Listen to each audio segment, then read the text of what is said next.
the committee to review the draft environmental impact statement for the DrakesBay Oyster Company special use permit. First public meeting, the public meeting of the committee. Bill Kearney is in the back of the room. He's with the Academy, with our Office of News and Public Information. So if anybody is here from the press and who have media have inquiries, they can contact Bill. This particular committee is one of about 80 going on in my division at the academies, all of which follow the same policies and procedures. For interested parties, I've been sending out a series of emails to respond to questions that people have had, so I'm the person behind those emails. There are very few of you whom I have met before. As I indicated in my most recent email, the National Research Council is an independent nonprofit. While we're chartered by the Congress, we're non-governmental, and we receive no government appropriations. And one of the charges in our congressional charter, which goes back 150 years, is for the Academy members and for the Academy to provide independent, technical, scientific assessments to the federal government and to the nation, and to do so by volunteering their expertise.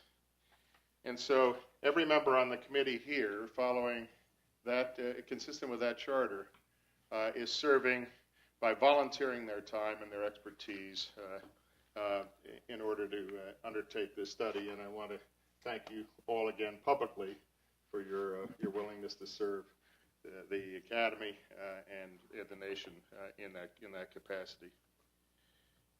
This study, like all of our studies, follows the policies and procedures that the Academy has developed over 150 years that seek to produce the highest quality, objective studies, and to do so with independence and integrity.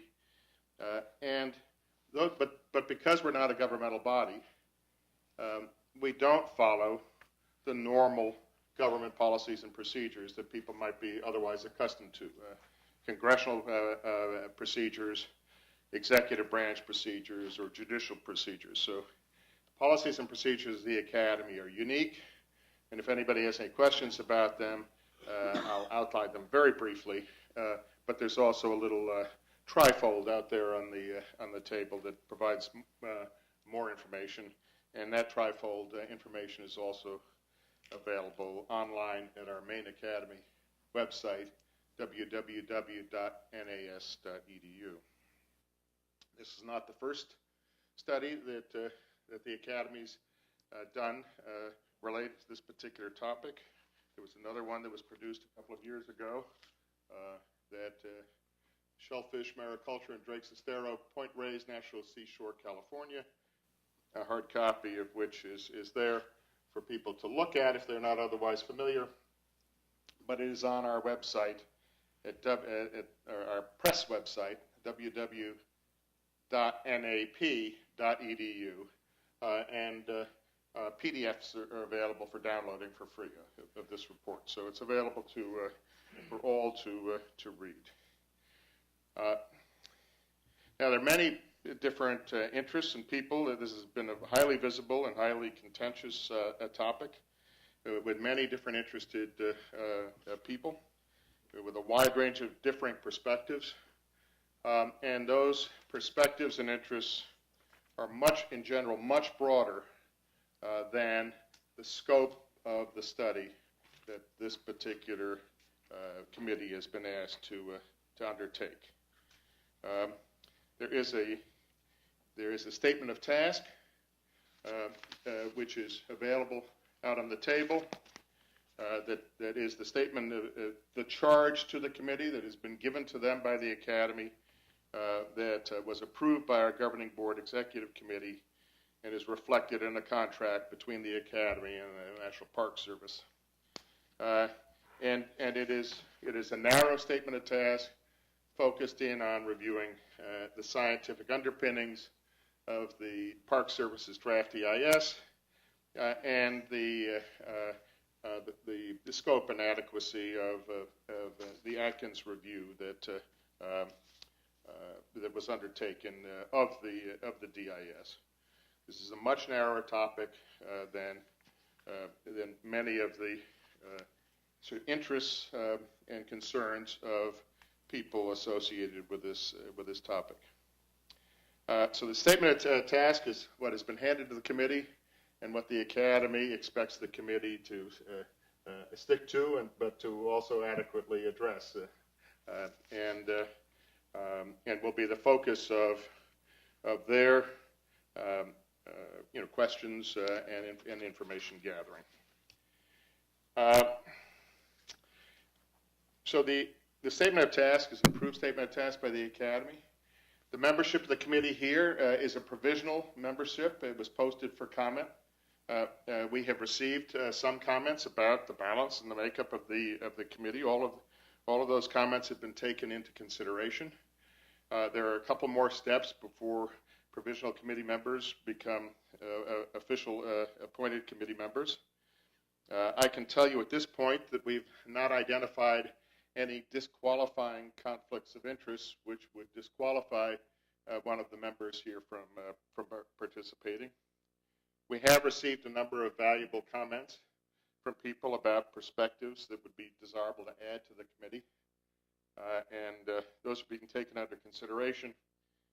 But the one thing I will say is that this study is operating on such a short time frame. It's going to be very hard to incorporate additional people into the process at this stage. Although I know from your perspective, it's still very early on. I mean, the committee was only posted a few short weeks ago.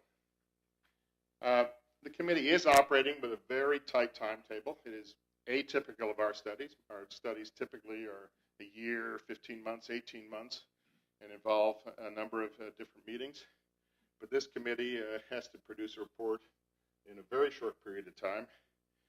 And so this is expected to be the one public meeting of the committee, one public information gathering session of the meeting.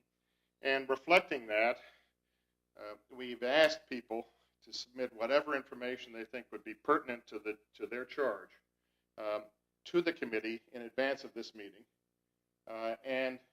And going beyond our norm, which is to put such information in the public access file that we provide to the committee, we've created a public website which is posting the information that the NRC is providing to the committee for its analysis. And as information gets in as quickly as we can post it, but we're getting it to the committee. Information that's been submitted to the committee right through yesterday has been provided to the committee. And the committee has been reviewing it and is considering it. Has had an opportunity to take it under consideration, at least to help inform its information gathering today. The purpose of this meeting is for the committee to ask questions about the materials or the other information relevant to its review. I have failed to mention that we have people on the telephone who are also attending the meeting here, and that this is also being video webcast. Those of you on the phone should know that the telephone conference is being recorded, and so any comments or questions that come from you will be part of the public record. It and the video will be posted on our website as soon as it can be digested and put up online. So the purpose of this session is for the committee to gather information. It's one in which the committee will be asking you questions. I'm describing the Academy process in general. If there are any questions about the Academy process, I ask that you email them to the Drakes Review at nes.edu website, and I will address them as appropriate there, and that we not take time here for questions about the Academy's process and procedures. So the committee is still provisional. The committee is in information gathering. After this point, They will take the information available to them. They will analyze it, evaluate, come up with a report. When they think they've got a good report and all are signed off, it will then be subject to an independent peer review by the report review committee, which is all Academy members, overseen by the report review committee, and there'll be a number of peer reviewers that will be anonymous to the committee during the peer review process, but who will be disclosed in the final report. And the report will issue only after the committee has come up with a draft that it's comfortable with, and that the Academy is comfortable, the NRC is comfortable, that has met the statement of task, that the committee has stayed within the statement of task, that has provided adequate support for the conclusions that it's drawn, and that it's adequately addressed the important issues raised in the peer review process. When that occurs, we have a final document. The document will be provided to the Park Service. They never get a draft for comment or revision. The final will be presented to the Park Service and will be made publicly available at our NAP EDU website. After the committee's report is completed, and any other public briefings or whatever associated with the dissemination of that, this project will be over. The committee will be thanked and disbanded, and the staff associated with this will go on to staff other studies and other reports.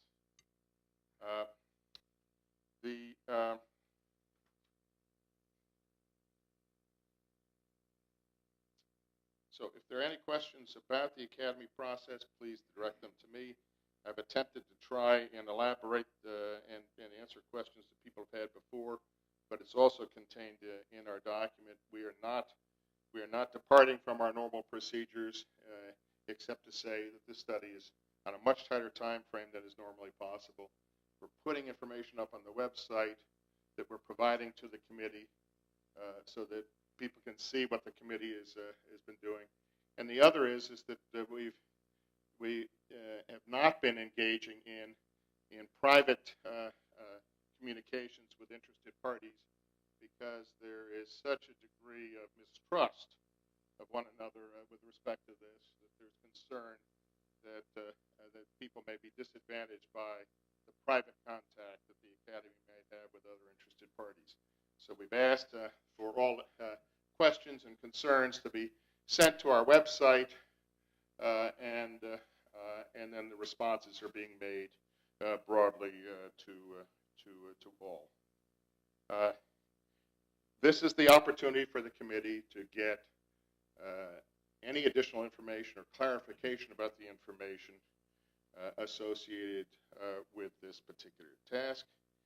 I ask that you be as helpful in clarifying and answering the questions that they have. Please do not overinterpret the nature of their questions to imply either a particular conclusion that they're likely to reach, or emphasis they might have, or even scope that they might have to their final report. They've got a series of questions which will help them better understand the context and better understand the information that is provided, or it may fill in some gaps in the information that's provided. I assure you that any effort to try and interpret their questions in terms of what the final report will look like will be worse than the recent Supreme Court decision having to do with health care. So do not be concerned. The first half of the meeting is going to be entirely driven by the committee and its questions. They'll have questions of particular people on particular topics. And then in the second half, there are a number of people who have signed up, either people who are in the room or people who are attending online, who want to provide input to the committee. And so they'll be taken up in the order in which they've been signed up. Each of them will have 5 minutes. And so first half of the meeting will be entirely driven by the committee and its questions, and the second half of the meeting will be an opportunity for others to raise issues.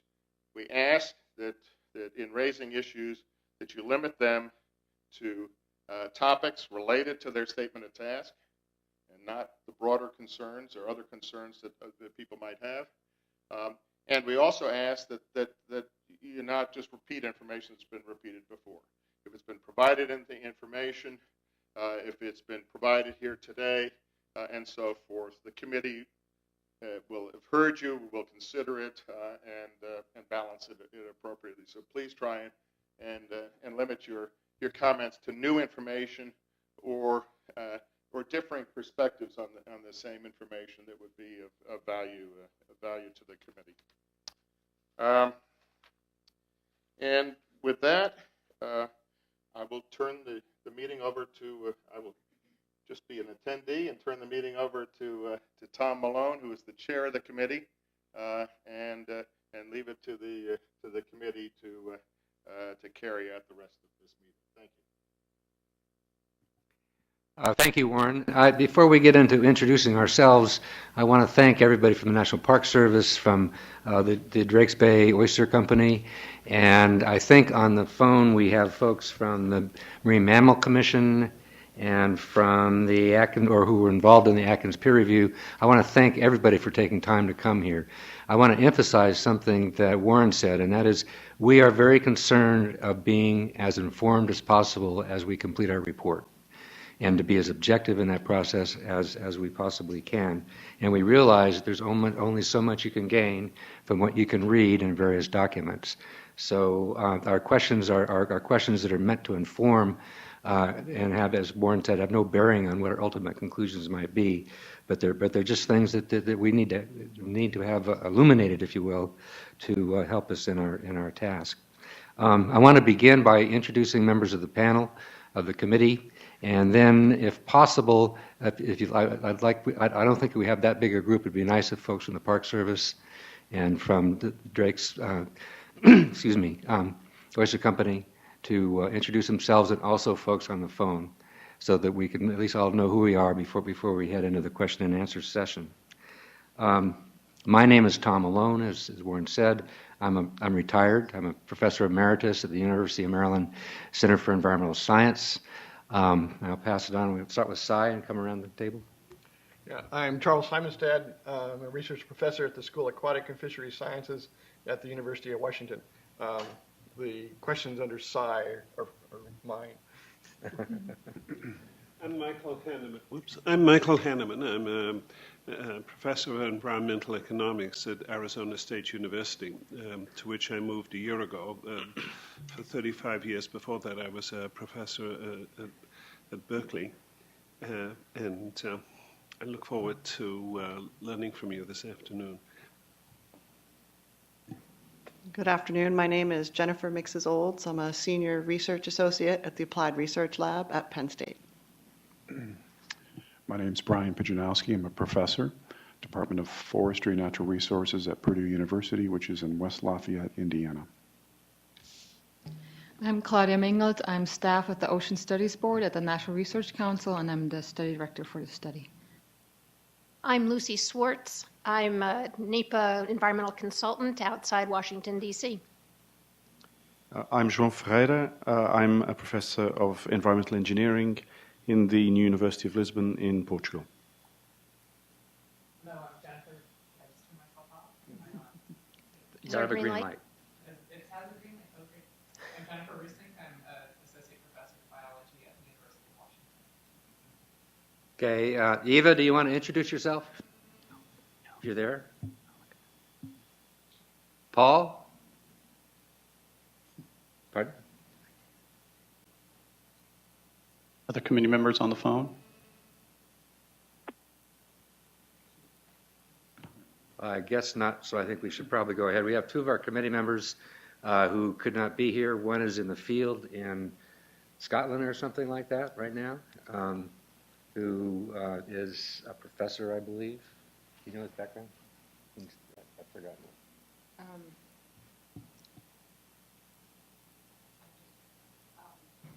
Paul Thompson is research professor at the University of Aberdeen. His expertise. Okay, he's looking for a passcode for our phone line. So Heather. Apology, technical glitches. His expertise is in harbor seals. He has been on the previous NRC study, and he's helping us with this review. But he couldn't be here because he's in a remote field site and might have some technical difficulties calling in right now. Hello, can you hear me there? I am listening in, and they actually didn't give me an open line, so I tried speaking. Can you hear me now? You're coming in loud and clear now. Thanks, Tom. Okay, right. So I gather you've introduced me. So anyway, it's Paul Thompson here calling in from Scotland. I just might point out that I think Paul is in a tent in the dark someplace in Scotland at the moment. Eva, are you there? Okay, well, Eva Marie Koch is a faculty member at the Horn Point Laboratory, University of Maryland Center for Environmental Science, and is here because of her expertise in eelgrass and wetlands. Before we get into introducing you folks, what I'd like to do, if there are people from the Park Service that are online, when we ask questions, we can't ask questions of individuals. We'll ask questions of the Park Service, and you can decide who's the appropriate person to address it. Is that okay? So why don't we start with the folks who are here and then the folks who are online. Hi, I'm Cicely Muldoon. I'm the superintendent at Point Reyes National Seashore, and I will be your air traffic controller for the folks on the phone. I'm Brandon Ketchum, Point Reyes National Seashore Management Assistant and Project Lead on EIS for the park. Hi, I'm Melanie Gunn. I'm the Outreach Coordinator for this project for the park. Would you like me to keep going?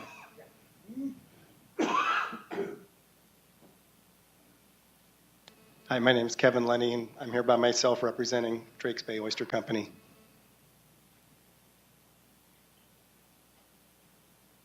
My name is Jeffrey Creek. I'm here representing the Alliance for Local Sustainable Agriculture, Marin.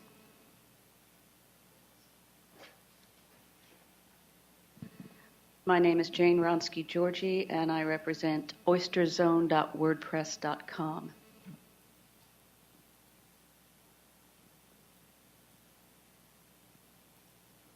Okay, well, do we have folks on the phone that could introduce themselves?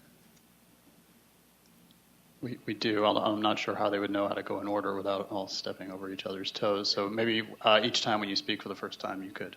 Oh, we have our air traffic controller here, actually, who will do it. Okay, maybe you could cue them up. I actually have a list of people who I hope are on the phone. Patrick Walsh, could you introduce yourself? Patrick is our NEPA branch chief for the Environmental Quality Division, and they are the actual project lead on the EIS for us. Are you there, Pat? Yes, good afternoon. You captured my title, and we're part of the Washington Service Office with the National Park Service. Our branch has three functions. We develop service-wide NEPA guidance, we provide technical assistance to parks, and we manage some of the more complex NEPA planning processes for the National Park Service. We have about 30 projects going at present. Okay, thanks, Pat. Kurt Fistrup, are you on the phone? Yes, I am. Hello, this is Kurt Fistrup. I'm a scientist with the Natural Sounds and Night Skies Division, also in the Washington Area Service Office. We provide technical advice and consultation to parks on issues involving noise and light pollution. Boy, Kurt, you have a pretty rough connection. Can you get closer to the phone? Sorry, let's try that again. I'm a scientist with the National Park Service, the Natural Sounds and Night Skies Division. We provide technical consultation to parks on issues involving noise and light pollution. Great. Thank you. Dr. Bruce Peacock? Hi, yes, this is Bruce Peacock. I'm chief of the NPS Environmental Quality Division and also an economist. And Ray Savageau? Hi, this is Ray Savageau. I'm the Natural Resource Program Chief for the Pacific West region of the National Park Service, and my office provides input and general assistance and guidance to parks on natural resource issues and generally issues that have broad implications, policy implications, or are complex. That should be it for us on the phone.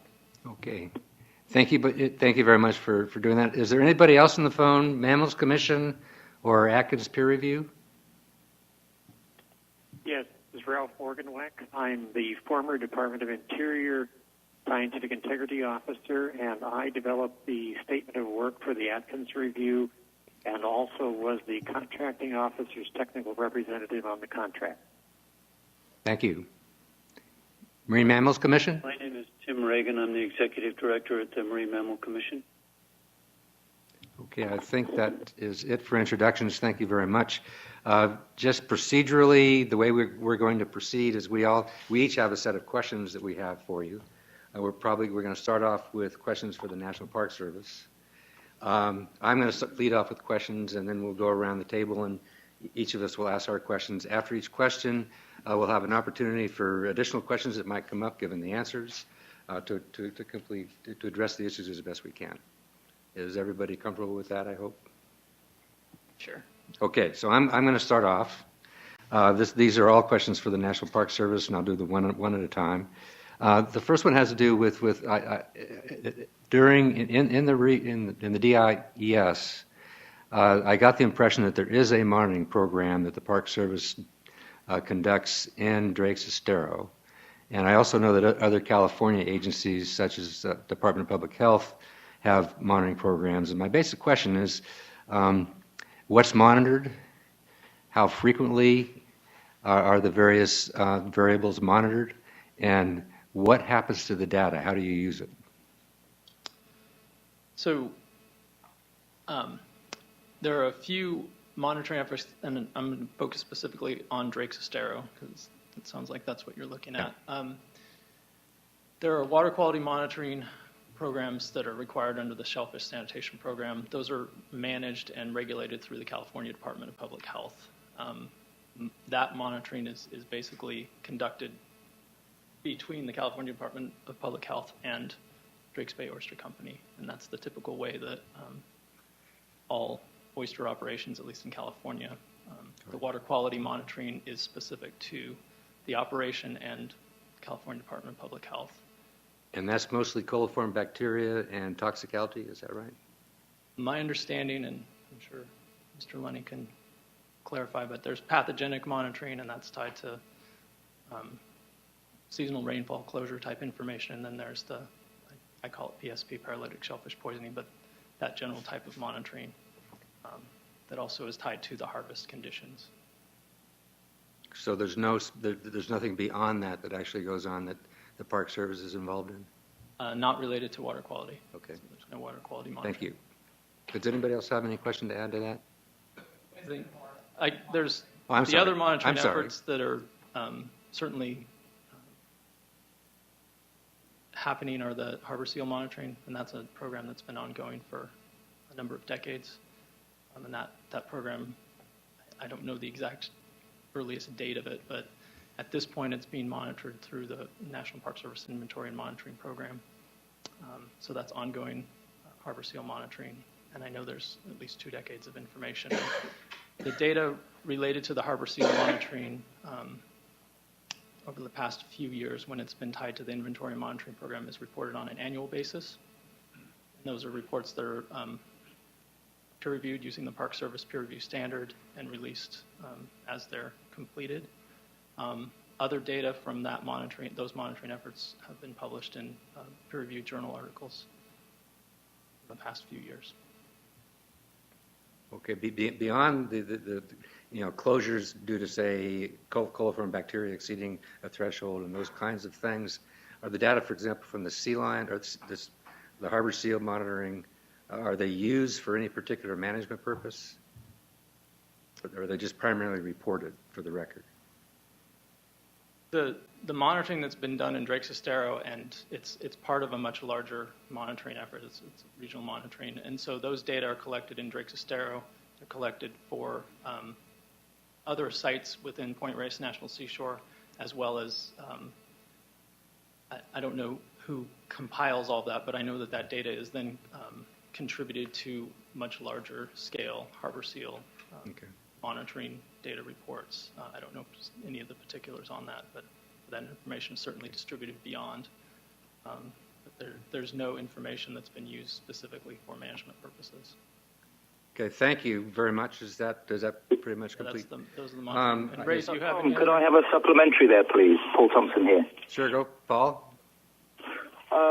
One of the things that we looked at in a lot of detail in the first review panel was the monitoring program that had gone on in the past. I was just interested to know if there have been any significant changes in the harbour seal monitoring since the report of the first NRC panel, and that might affect data that has been collected in subsequent years. So, I don't know, Ray, are you more familiar with any recent? I'm not familiar with any recent changes to that monitoring program. Ray, do you have any any updates on that? Yeah, I'll do my best to answer that question. And let me just maybe back up a little bit. The National Park Service, and I'm just not sure how familiar folks might be with the general monitoring program of the National Park Service, but the National Park Service has an inventory and monitoring program that actually is implemented at parks all across the country, and parks are divided into networks, and networks work together to monitor what are called vital signs of ecosystem condition, and through a process working with scientists and many others, a series of vital signs are identified for various park units, and subject to the availability of funds, those vital signs are prioritized, and then a monitoring protocol is developed through a peer review process to actually monitor the status and trends of those resources over time. And so the Harbor Seal monitoring program at Point Reyes is one component of that overall monitoring program, but you could look at any number of parks across the country and you'll find that there are various resource attributes. In some cases it's particular species, in other cases it's ecological conditions that are monitored. And so that's just sort of the bigger picture. And so I think the question generally about how is that information used and sort of what is the purpose of it, the monitoring data that is collected by the National Park Service is under the inventory and monitoring program is really designed to look at trends, and it's typically not designed to understand the details of causation as much as to highlight areas of potential concern, because it is in fact monitoring data, so it's looking at trend data.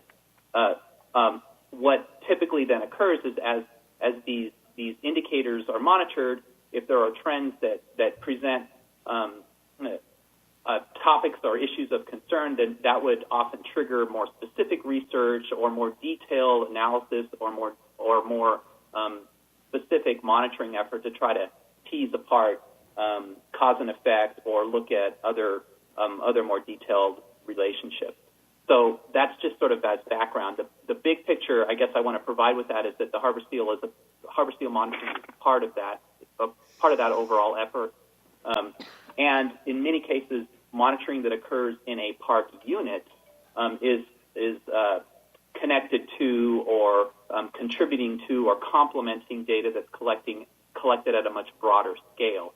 And that may be with other agencies or other organizations at a broader scale. Now, with respect to the specific question about has the monitoring changed or been updated since the NRC or the last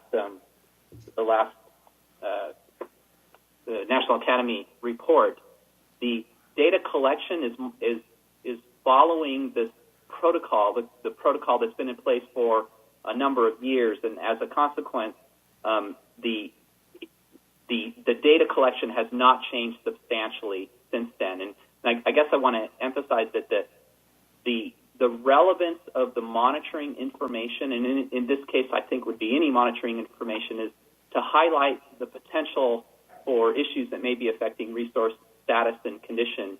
But there's been an effort, I think, in general in the Park Service to try to maintain consistency with monitoring protocols Again, my understanding, I'm not involved in the specifics of this particular monitoring effort, but my understanding is that the data collection has not changed substantially over a number of years, including since the National Academy work was done a couple years back. Okay, thank you very much. One last real quick question is, how frequently are the observations made during the course of the year? Yeah, I think we can follow up with the actual members that do the work, the scientists that do the work, and we could certainly provide you that information. Would you please? Quickly, yes. Thanks. I can maybe add a little bit to that. The harbor seal monitoring in particular is focused during the breeding season. So that's when the data is actually collected, and it is collected 2 to 4 times per week during the breeding season. But we could provide you much more specific information about that by referring to the actual protocol itself. No, I think that's fine for me. Thank you. We're going to make a slight change because one of our members is going to have to leave here very shortly. But I forgot to mention at the beginning that when you answer a question, would you please introduce yourself before you answer the question?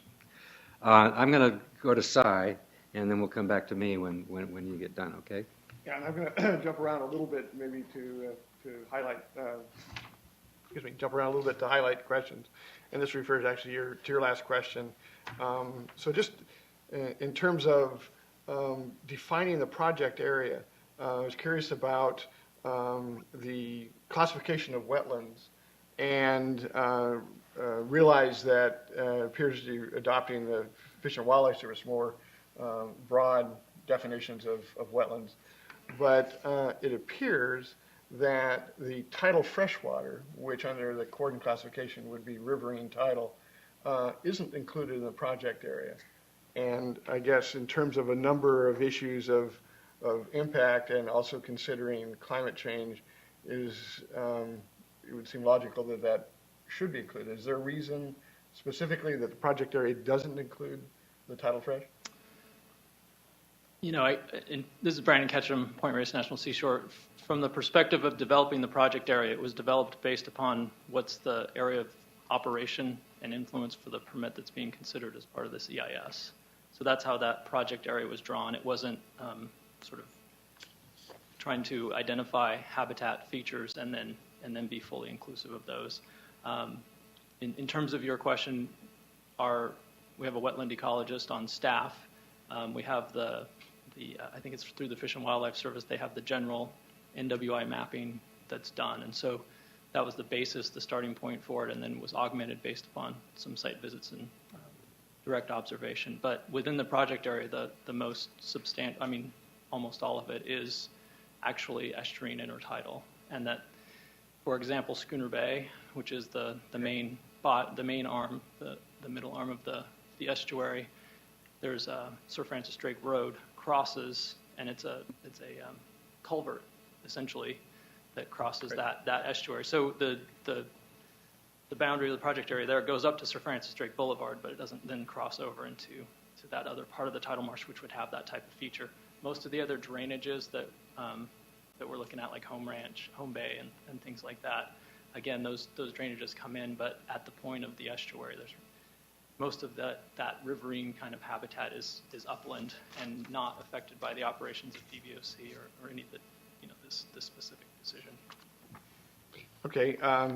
In terms of specific special status species, in terms of the samanas, in terms of California coastal coho and steelhead, it doesn't appear that there has actually been any sampling in the estuary for those. If there has, is there any genetic data information that, especially the more transient coho that aren't natal to that system but are nomads and quite often would occupy systems like that? Yeah, Point Reyes, the Park Service certainly has a large-scale program, and Point Reyes in particular with coho salmon since 1996 has had a very focused program on coho salmon and steelhead restoration. We've worked closely with Department of Fish and Game, National Marine Fisheries Service. We've done extensive surveys within the park, both Point Reyes, Golden Gate, National Recreation Area, and the watersheds that are within the parks. coho salmon, and there's primary populations in the Lagunitas Creek watershed, Olima Creek, which are inland through Tomales Bay. There's also populations that of Pine Gulch Creek, which we discovered sort of not reintroduced, but they found their way back to the Pine Gulch Creek watershed, which is just south. So in working with National Marine Fisheries Service, they've always looked at Drake's estero as a potential habitat. So we've never documented coho salmon within the watersheds that drain to Drake's estero. We have documented steelhead trout within each of the perennial watersheds that drain into Drake's estero. So that's drainage just from Schooner Bay to the east. And while we've documented steelhead, I know National Marine Fisheries Service has done extensive work on genetics for both coho, and they've done all of the coho within our watersheds in that genetic mapping. In terms of the steelhead, they didn't go out to the coastal, so I'm not aware that they took the genetics of any steelhead from that Drake's estero drainage. In terms of our monitoring efforts, they are focused in the watershed, so upland, up in the streams. We haven't done any, in Drake's estero, any monitoring for fisheries in the water.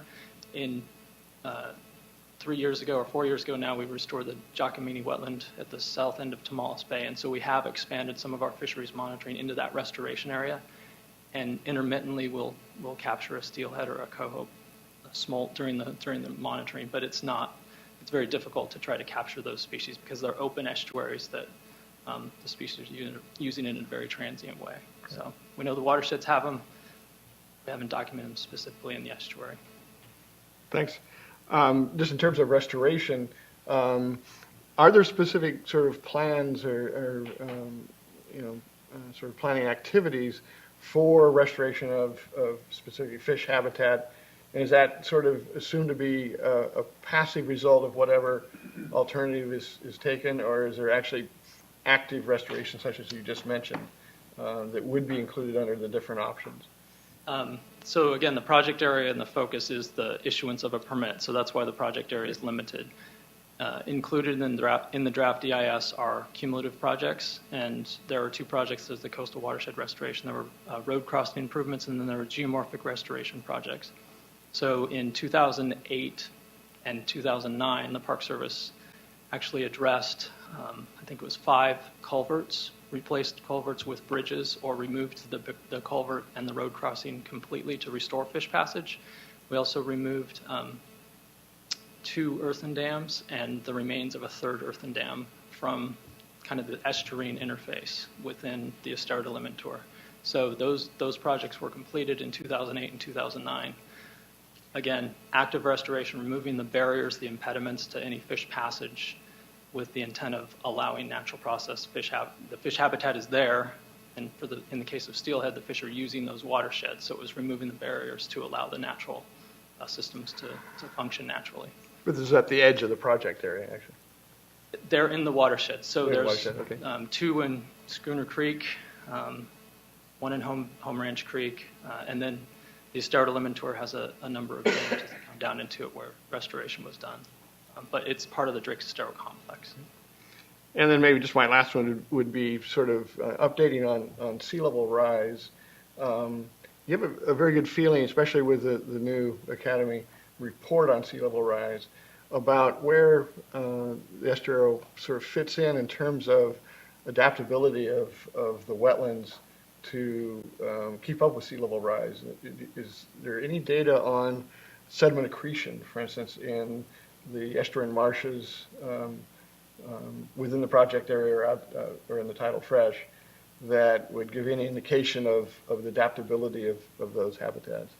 Yeah, I would say that the work that was done by Roberto Enema in the early 90s, he actually was looking at sedimentation rates, and again, that was the era when sediment accumulation and deposition in the estuaries was considered very dangerous, and they were worried about all the marshes filling up, and so that a lot of that information was collected in the 90s. There hasn't been any additional follow-up subsequent to those periods of time when that data were collected. But in terms of the restoration activities, the ones I described, removing dams that were built across the estuarine habitat, the idea would be that removing that physical barrier across the estuarine transition allows for the progression. If there is sea level rise, that freshwater estuarine interface can move because you're removing the barriers to it.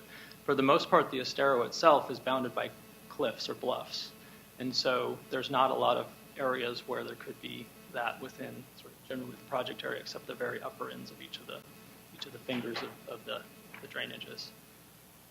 Yeah, do you happen to know whether there's sediment accretion data for analogs such as Tamales or any of the other sort of low freshwater input? The one that's had the most work done on it in the last decade is Bolinas Lagoon. And there's been extensive work done through the Army Corps. And again, they were looking at what the accumulation rates with the intent of dredging it, and based on sea level rise reporting and things like that, they're really looking at the opposite. Now they're looking upstream and how to create space for the marsh to expand as opposed to making it deeper. So, but I think that would be the closest. Okay, I think the last question I might defer to let Jen cover when he gets to that. If I could just interject, because it does sort of follow up on your earlier question about monitoring studies. There were two other things that we were just curious about. One was bird surveys that might be, I mean, I just have this notion that the Point Reyes Bird Observatory is right there, right? So there might be bird surveys that are available. And then also the frequency of aerial photography that might enable the sort of the aerial extent of eelgrass to be determined more than at just 2 time points, which is what we've seen so far. So Brandon Kedwell, just take a shot at that, and then there may be others that would want to add. So in terms of the bird surveys, there's a very strong, there's a large group of public as well as organizations that certainly look at birds throughout the area, and Point Reyes Bird Observatory, as you mentioned. There are a number of reports that are cited in the EIS. There's discussion about, Drake's Star certainly is, and I can't remember the exact names of the qualifiers, but it's I think it's more than 10,000 migratory birds per year, so it fits in whatever that high-level category is. So all of the information that we're aware of related to birds and general surveys were brought in specifically on Drake's Star, were brought into the use and used in the draft EIS. And the Park Service specifically doesn't have any program around bird monitoring. In terms of annual program, the Christmas bird count, things like that. So there are other programs that are happening, but nothing specific to Drake's Star only. They would be part of the larger regional monitoring efforts or efforts that are done through other programs. So I'd say on birds we use the information that was available in terms of peer-reviewed published literature that we can cite. Jen you asked a separate question, and Also aerial photography that might be available for aerial extent of habitats. Yeah, we're very interested in aerial photography as well. There's aerial images going back to the 1940s, but they weren't taken for the purpose of eelgrass. So it's you have to use them as best they can. So the black and whites, I think in the 1970s you start getting into color, and there's like images from the early 40s, early 50s, early 60s, and then 70s, 80s, and then once you get into the late 90s, you start getting into more tighter time scales. But again, none of the times that they flew those, it was like Marin County flight or some other program. So we've done what we can to take the images. We haven't tried to do any analysis of that data. The photos that were used in the draft EIS were from Department of Fish and Game aerial overflights, and they had data. They had a series of photos from 2005 through 2010, sort of annual photos. And I believe that's the data set that was used in the 2007, or that's referenced in the 2009 NAS report. And then the 2010 photos are the ones that are used in the draft EIS. I'm still a little confused about the project area. Is project area synonymous with the lease area? I'm not sure if you have a map or the document. When you look at the alternatives that are considered, those identify the lease areas or the permit area that are being considered, and it also identifies the project area. The project area goes to the bluffs. None of the aquacultural operations are happening on above the bluffs. They're in the mud flats in that intertidal zone. So the project So area is a little project area- larger than the permit area. A Okay. little bit area. It goes farther upstream, like in Schooner Bay, each of the fingers, and it goes downstream to the south a little bit, extends down into the outside of the existing permit areas. I think we have one more follow-up question, Brian. Yeah, it mentioned information about birds. I was wondering if you had a bird list with frequency of occurrence.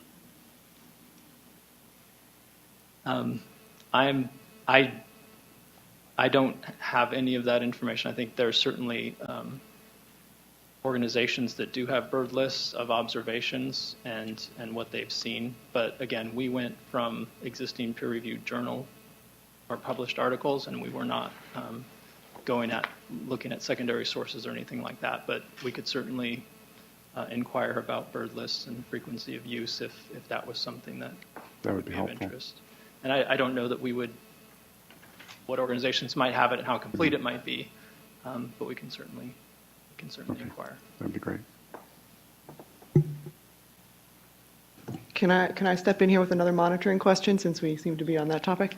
Do you have any monitoring or surveys of actual impacts or input on visitor experience in your park, acoustic or otherwise?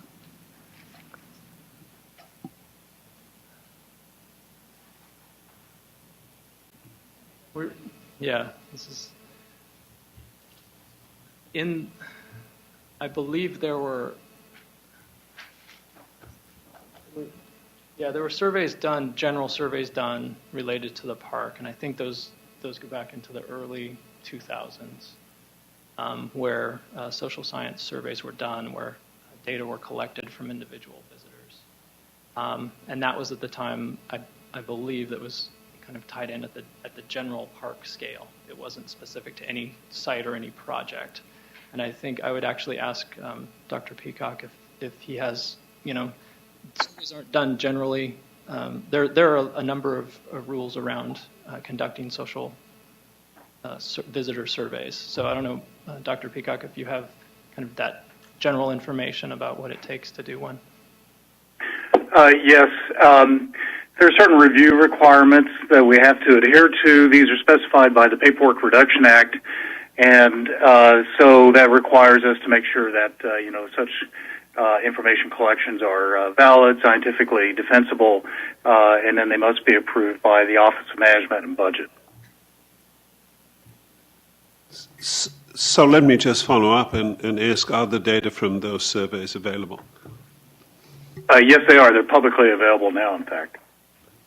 But they weren't consulted in the draft EIS, is that correct? That is correct, and the list of those studies is on the web that have been conducted. I see. Yeah, and would you have a copy, or would it be possible to get a copy of the survey instrument just to see what questions were covered? Yes, certainly, you bet. Could you possibly email that to us by tomorrow morning? Yes, and what email address does that go to? That will be mine. I can get you that email address at the end of today, if that works. It's my Drake's Review. Or Drake's Review at NAS. DrakesReview.edu. At nas.edu. That email address is also on our website. Okay, wonderful. I'll get that sent. Thanks. Okay, thank you very much. I think, are we going to bounce back to me now? Yeah. Okay. The next question I had, and I apologize for bouncing around like this, but I think we can now settle down to a regular sequence. Since oyster mariculture has been going on in Drake's Estero for 80 years or so, I was wondering how the Park Service decided to identify alternative A as the baseline. I'm going to ask Pat to address that. Sure, this is Patrick Walsh. I think from a strictly NEPA point of view, the baseline, or actually I'll avoid the term baseline, the no action alternative is in fact truly a no action. If the Secretary does not issue a new permit, the current operations will cease. And so by looking at the effects of that over time, and by trying to predict what the effects of that over time would be, it actually provides a much better picture to decision makers and the public about what the effect of having no permit or no oyster operation versus having them. And so I think in Chapter 3, the affected environment, it lays out in detail the baseline condition of the estero as it is today. And that includes the history, the 80 years of mariculture activity. And I think, like I said, to project the conditions in the estero without the commercial shellfish operation, the MPS, contrasted the current condition and the expected future condition of not having those activities. So again, it's a way of presenting a picture to the public and to the decision maker. Okay, I understand. I just want to. I'm sorry. Go ahead. Oh no, that's it. Go ahead. Okay, I'll ask that question slightly differently. Why didn't you pick alternative B as the baseline? Well, in looking at CQ guidance on this matter, they provide basically a description of two different types of no-action alternatives. One of those is a continuation of current management direction. The other is when an agency is faced with making a decision on a project or a particular type of proposal. So in this case, there is, if the Secretary does not issue a new permit, no action is that these operations, the current operations, cease. So it matches better with that second description of a no action alternative in CQ guidance. Because under the first, it assumes that regardless of what decision is made, the activity continues as it currently is or in the same general management direction. Okay, thank you very much. Does anybody have a follow-up question to that before I move on to my next one? My next, and I only have two more. My next question is as we went through the Chapter 4 in terms of the various intensities of impact, I found it interesting that every single resource category, all three alternatives in terms of culture, B, C, and D, always had the same level of impact. Could you, I would have thought, for example, that there maybe, just thinking out loud here, option D with a higher level of production might have had a different level of impact than option C, which had the lowest level of impact. And I found it kind of curious if they all had the same, you ended up in the same place for all three alternatives. Pat. Yeah, I think that's more of a reflection of the way the intensity definitions are used and work.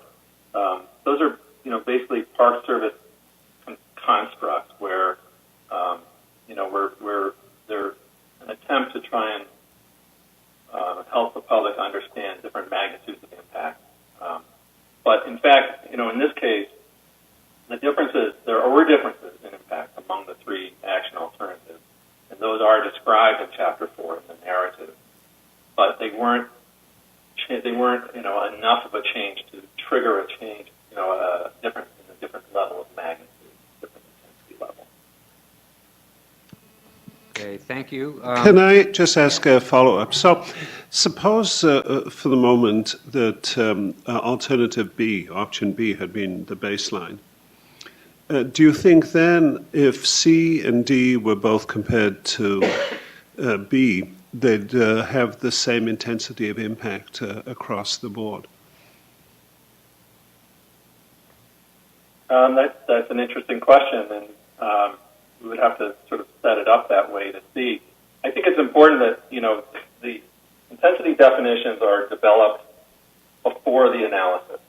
And so they're, they don't predetermine the analysis. The analysis done independently, and then the level of impact is then plugged into the different level of intensity.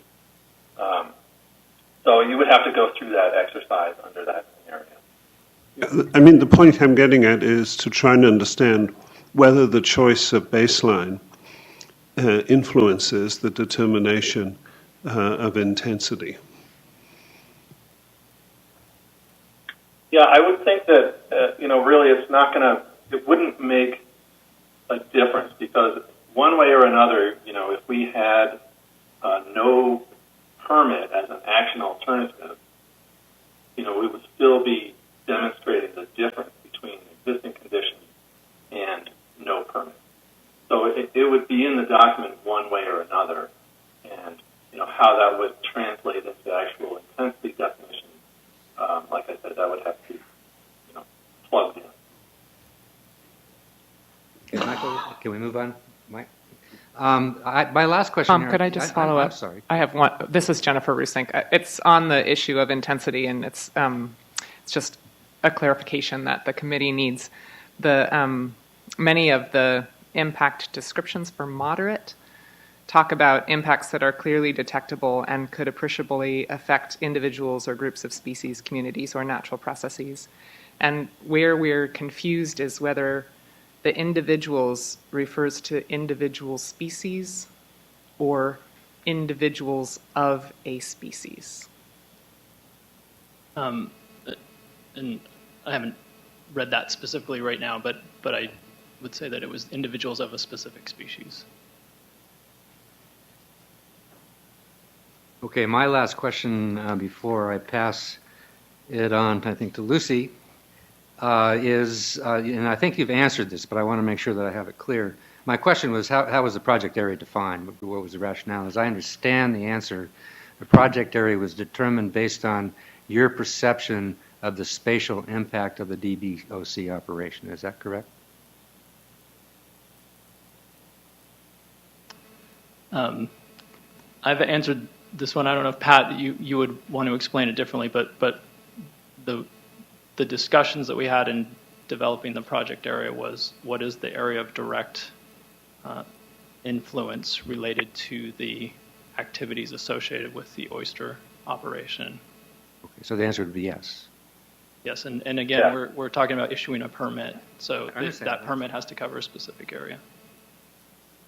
Okay, unless somebody has a follow-up question, I'm done. Oh, go for it. Well, it's just it is a question, I suppose. In that case, why in the DEIS do you have the direct and indirect section if you're just focusing on the direct component? So, Pat, our NEPA expert. Well, I think really when we talk about, we were looking at both direct and indirect and cumulative. That's just kind of the charge. So I think the project area is, as you summarized well, is the area that we believe is potentially affected by the actions that are being proposed under the different alternatives. I'm going to maybe beat this horse to death a little bit, but in terms of determining those boundaries for the project area, did you have a set of criteria that would allow you to make an objective decision? This is something that is done pretty much at the beginning of every project, and it really, those areas could vary by the resource or the impact topic. So, for example, socioeconomic is obviously not limited to the geographic area of potential effect that would be the same as for harbor seals or eelgrass. So, I think each group that's responsible for doing the impact analysis for that particular resource or topic are the ones who determine what the project area would be for their particular resource. Okay, thank you very much. Appreciate the time taken for the. Oh, I'm sorry, Jal, go ahead. Just one more. So, just a curiosity, so why then in the socioeconomic component do you consider regional and state impacts when I'm still trying to get my head around this direct component? Bruce. Yeah, well, that would be because, as effects in the economy multiply through, they stretch not only locally but out through the state as well. And so we wanted to be able to the extent that we had data to be able to do this, we wanted to be able to represent that.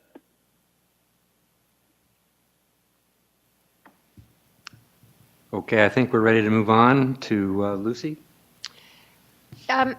Is the Park Service looking at possible changes to the terms and conditions? In Section 124, it talked about possible changes to the terms and conditions in accordance with the 2009 National Academy study. So this is Brandon Ketchum. The information that's presented, it's really kind of the focus of that is really in Chapter 1 of the draft EIS. That the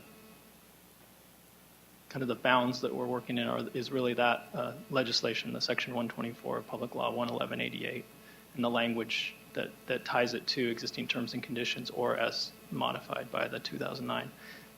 Within the special use permit, the 2008 special use permit, which that legislation refers to, it says that even in that 2008 permit, the NRC process was going on. So it did refer to changes that may occur as a result of recommendations from that committee, as well as through a NEPA process. So this is a NEPA process. There wasn't a NEPA process completed before on this permit. So if there is issuance of a permit, anything that comes through the recommendations of the committee will be presented in the final EIS. Okay, so nothing was analyzed in the possible mitigation measures, for example, weren't considered as part of in the draft EIS, and whether the impacts would change. There are a number of things that are identified in the special use permit that, whether they're considered mitigations, there are existing conditions within the special use permit that talk about. Right, I was thinking of changes to those. Right. So we did look at, for example, the harbor seals, and within the 2009 NAS, the NRC report, it does talk about that the buffers related to harbor seals for protection could be variable. In general, they're 100 meters. The 2008 special use permit includes a permanent closure area for year-round, as well as a seasonal closure area for harbor seal, or during the breeding season. So we looked at that. We looked at, that I think it was in Europe, there's up to 500-meter buffers and things of that nature. But in the end, what was included in the 2008 special use permit was identified as reasonable, enforceable, and a metric that everybody could understand and operate under. So that would be an example that even the NRC identified that there were possible changes that could be made. We evaluated it, and in the EIS we present what's under the existing SUP. So that's one specific example. Okay, thanks. That's all I have. Okay, thank you, Lucy. Michael, you're up.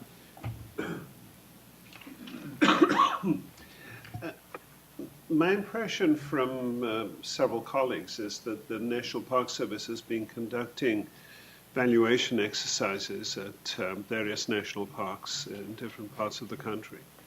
So my question is whether you have estimates of the consumer surplus associated with the types of activities that occur at the seashore. Bruce. Yes, this is Bruce. No, we do not. Not for this park, Point Reyes. We do have. There are a limited number of evaluation studies that have been conducted at national parks, but we've never done any here. No, my question was there are activities like bird viewing, hiking, kayaking, and so on, which are being undertaken here at the National Seashore. And I wondered if you had estimates of consumer surplus associated with those activities, maybe at other national parks. Yeah, certainly. We do have meta-analyses that we have prepared. There are meta-analyses that others have prepared that give those consumer surplus values for those activities. And we have those available to us. Yeah, would it be possible to make them available? Yeah, some of them are, yes, we'll send those along to you at the email address. Any follow-up questions? Michael, are you? Follow-up questions for Michael? Nope. Joe, I think you're up. Okay.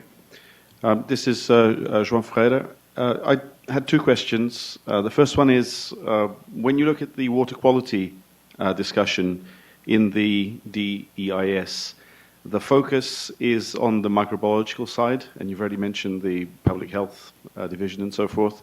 And then there is some mention with respect to, let's call them xenobiotics for the wood structures.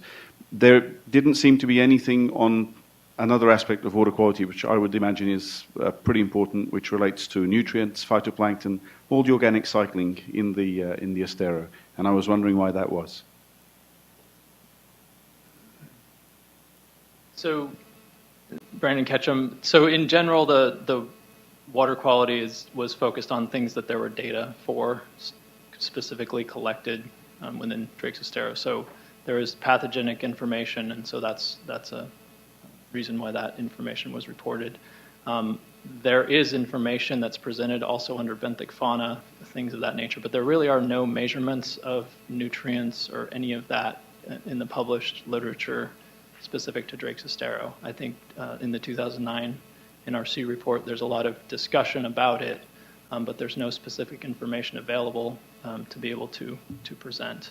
Joe, can I follow up on that real quick? The one that I would add to that for I think reasons that are pretty clear from the DIS, and that is turbidity. There are no measurements of turbidity as well. No measurements of turbidity. I do believe maybe I don't recall whether Anima did look at turbidity or not. I'm not sure.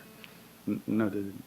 But I don't think there is. So again, there's a limited amount of data. Really, the only data that's collected is the PSP and the pathogenic data. But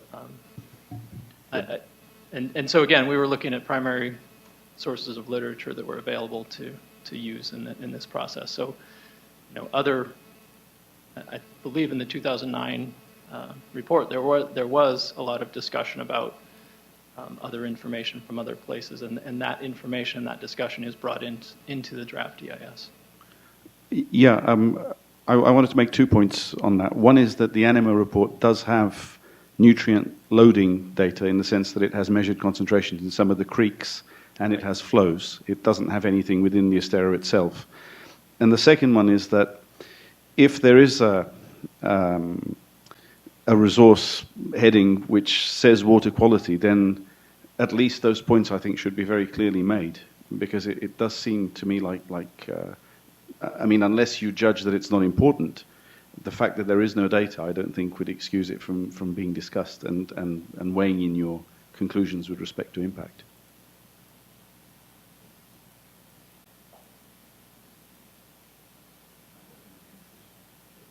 I mean, that's certainly something that could be brought into the, I mean, if it's not in the draft, those are the types of things the comments that we've gotten that are intended to improve the draft.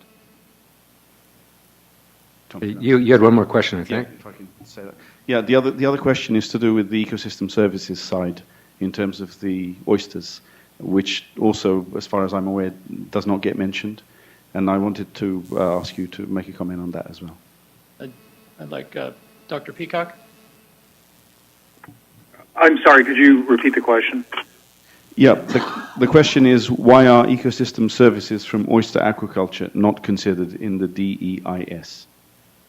More specifically, we did not monetize the impacts on ecosystem services, if that is the question.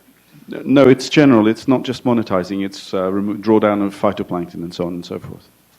Okay. Yeah, I would have to turn that answer over to somebody else. Pat or Ray?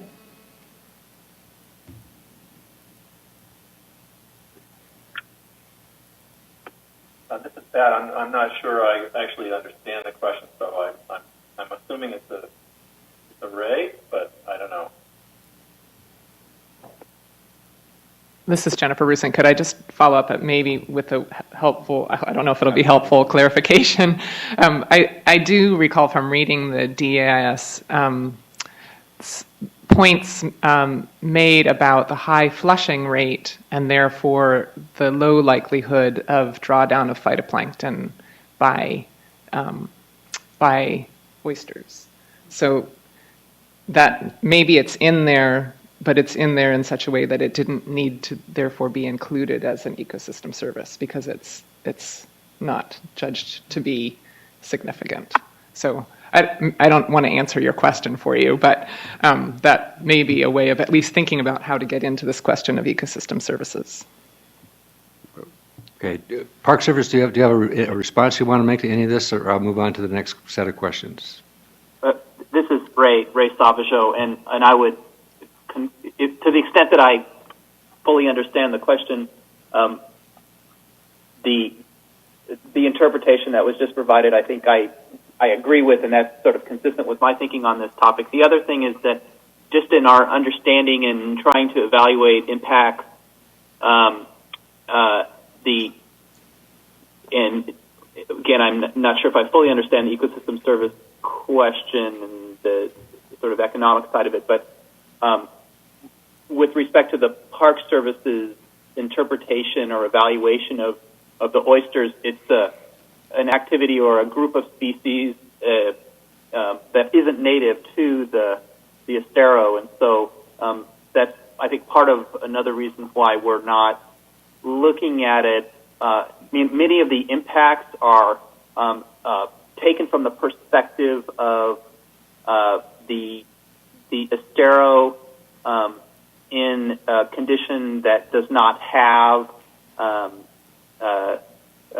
an operation, a commercial operation with the harvest of species in there, and so that might reflect some of the perspective as to how one is defining ecosystem service from the perspective of evaluating the impacts. So that's one point, and then the second is what we just heard from the flushing rates and others that may render that particular aspect not as important in this environment.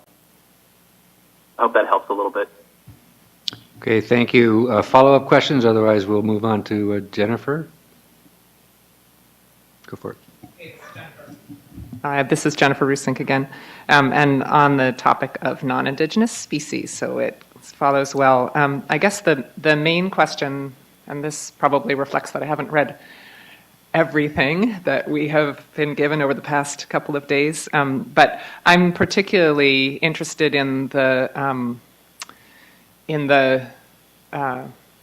statements in the draft EIS about the potential establishment of manila clams. And I know that this comes from a document that was put together by Grossholtz, but I'm curious if there's, and I will also go look at that specific document, but if anyone has the ability to interpret for me where those clams were found and whether it's really possible to tell if they are sort of escapees from aquaculture or if they're naturally recruited into the ecosystem.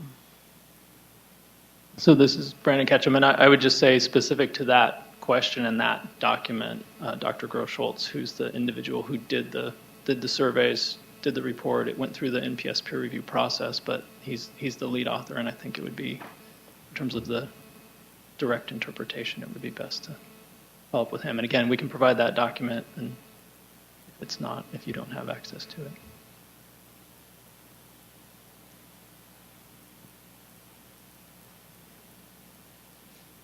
I'll just follow up with my own question and also just ask, we should have asked about this in the monitoring section, but is there regular monitoring for non-indigenous species?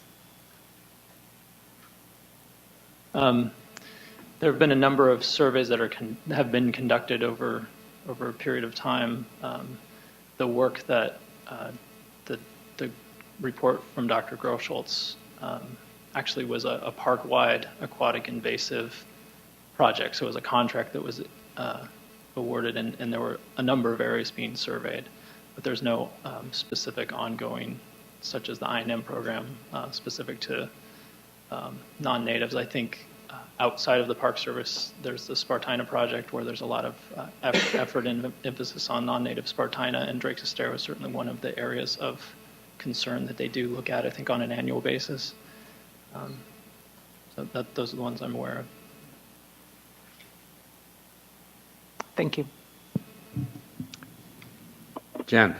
Brandon. Oops, sorry. Ray Savage. Go ahead, Ray. Go ahead. Oh, sure. I don't know, Brandon, if you'd like me to add anything more about the invasive, the specific to the study, that you will have access to that if you don't already have access to it. It's a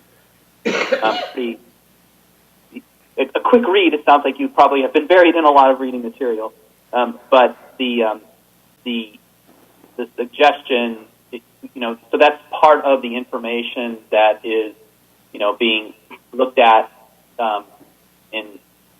as part of putting together the EIS and disclosing the potential impacts. And the specifics, to try to help you, the specifics, and I'd have to refer to the details of the actual report, and you can, of course, do that yourself, but there were manila clams discovered, not very many individuals, and there were young, as I understand it, and I believe that the age structure was suggested that they were, in fact, recruits from a year or less, or the previous year's recruits.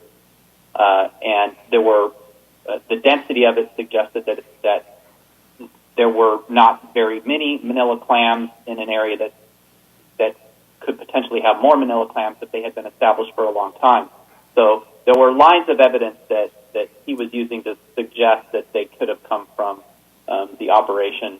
But of course, that was, his interpretation of the information, and it's part of the full complement of information that's included as part of the EIS. But you should refer to the specific study for more details. Great, and it seems like we may not have that study yet, and so if it could be forwarded to us, that would be great. Yeah, we could definitely forward it, and he also had, as part of that, was looking at didemnum as well. So it does cover multiple invasive non-natives. Great, thank you very much. Jen, I think you're up now. This is Jen Mixes-Olds, and my question goes back to the monitoring and research. Do you have a sense of what types or changes in your monitoring, research, or management plans will happen in the future, whether the permit is renewed for 10 years or whether it isn't? Do you have any insights on how the decision is going to change your management plans or monitoring plans? So this is Brandon Ketchum. There are a few things that haven't actually been mentioned, but this is designated potential wilderness. It's the mandate of the Park Service to manage these areas. Even potential wilderness, you manage it as wilderness with the exception of the non-conforming use. So whether a permit's issued or not, we would still be looking at the management of this area as wilderness for the long term. So I think that would be the framework for the types of monitoring and management questions and information that would be considered. So the information tied to non-native species, what is their current condition, what's their current extent, getting a good handle on that type of information would be sort of the starting point to understand what types of management might be necessary. Any management would have to be considered under the Wilderness Act. So what can you do consistent with the Wilderness Act? So those are the types of things that would be looked at, but that would be the framework for the type of monitoring that might be considered. But I think based upon the information from the 2009 NRC report, it's really what is the risk, and at this point there's no way to define that risk of how established or not established, until there's some level of survey and basic information collected. So that would be the starting point for any longer term monitoring type and management type program. That was just for invasive species. Do you have any insights into the other wildlife or even human experience?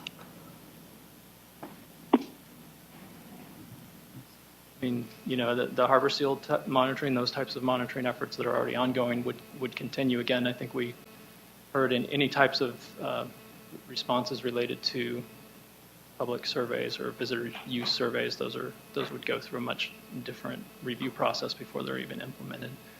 But again,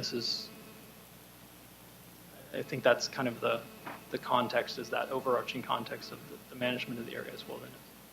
I'll just add one more thing. We heard that comment a lot, and that came up in the Marine Mammal Commission report as well. So that's something we're looking at as we move from the draft to the final EIS. We don't have it developed right now. I don't know if you'd like me to add a bit more to that, Cicely or Brandon. This is Ray Savageau again. Go ahead. This would just pretty much reiterate, but maybe provide a little bit more information for clarity. So in that construct, so looking at this site as being managed as a wilderness site, given that there's a non-conforming use in there, what the Park Service would do, and this would be typical of other places in the Park Service that had, if they had a similar situation, the goal would be to identify indicators that would help you understand if there are concerns that would then lead to management actions to allow you to achieve the desired condition. And in this case, it would be let's try to get it as close to or maintain as natural and wilderness-like conditions as possible. And so the kinds of things that would then suggest for monitoring would be the possibilities of the introduction of invasive species. And so we'd want to look at ideally, you'd have a monitoring program that would be set up to look at the potential for the introduction of invasive species, and where you would need obviously a study design for that. So invasive species, eelgrass would be potentially another example, and there could be other variables. But those are the kinds of things that, depending on the direction that this ultimately goes, there will certainly be some level of monitoring that would occur. And that level of monitoring would be driven by what kinds of information does the National Park Service need to have in order to affect a management decision to the extent possible achieve or maintain wilderness natural characteristics out there. And so what we are kind of in the process of doing right now is trying to figure out exactly what sorts of variables might that be. And as you know, whenever you monitor something, there's costs associated with it, and you can monitor many things, and you can do it in a very expensive way, or you can do it less, and depending on how you approach it, all has implications for what you're able to, glean from the data and your level and scale of inference. So those are all considerations, but bottom line is that the framework that Brannon just pointed out, that we would want to be in a place where we could monitor things that would help us understand if and how the conditions are changing out there, and to identify the key attributes of those. And I could just mention a couple of examples. That's what would guide that monitoring. Thank you. Jen, are you done? Okay, Brian? MPS. Okay. I have some questions about the soundscape studies. Sorry, could I have a supplementary to those, please? It's Paul here. Sure. Go ahead, Paul.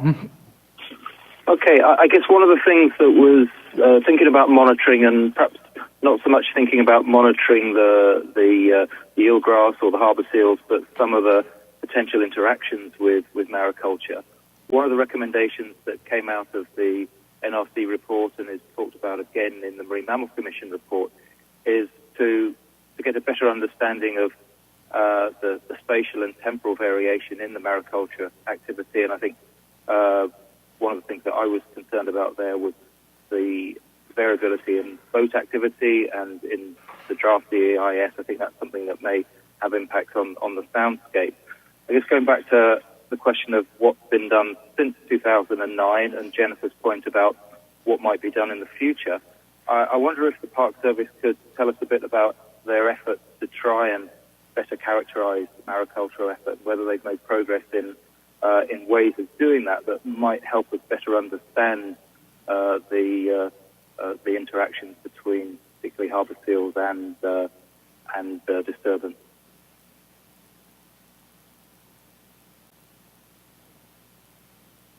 Yeah, I think that, again, as Ray mentioned early on, that the monitoring efforts, the monitoring protocols haven't specifically been changed since that 2009 report. As you may know, there's been a number of reviews of recent information provided through the peer-reviewed journal articles, and I think that those are all kind of brought together through the Marine Mammal Commission report. So there are suggestions for things related to marking of boats, having information related to boat locations and things like that. So those are all things that have been mentioned, but haven't been available or used in this draft EIS. Okay. Okay, Paul, are you satisfied with that? Yeah, that's fine. I think it's a shame that we haven't made more progress on that, because to me, monitoring boat movements is one of the easier challenges we face compared with monitoring some of the wildlife population. But until we do that, I think we're always going to be stuck with a situation where we may have relationships between different factors, where we're using proxies, for example, from agriculture activity and potential disturbance, but we're really not going to be able to nail down to the cause and effect. Although I quite take on board the points made earlier that the National Park Service monitoring program is just that, a monitoring program, and we can't expect it to be understanding the detailed mechanistic links between some of these factors. That's a bigger question. Okay, thanks, Paul. I think we're ready to move on to Brian. Okay, Brian Pajanowski from Purdue. I have a couple questions about the soundscape work. My first is, I was wondering how the National Park Service expertise was used and involved in the development of the DEIS, in particular the Natural Sounds and Nighttime Skies program. Kurt, could you speak to that? Sure, this is Kurt Fristrup with the Natural Sounds and Night Skies program. Could you speak up a little bit, Kurt? Sure. Is this better?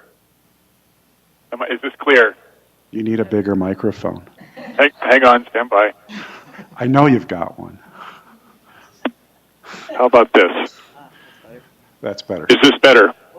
Yes. Okay.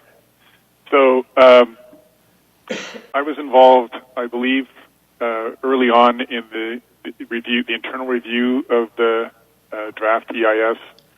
I was probably consulted even before the draft was presented. There were some discussions about what kind of data we had on hand for evaluating the natural acoustical environment there.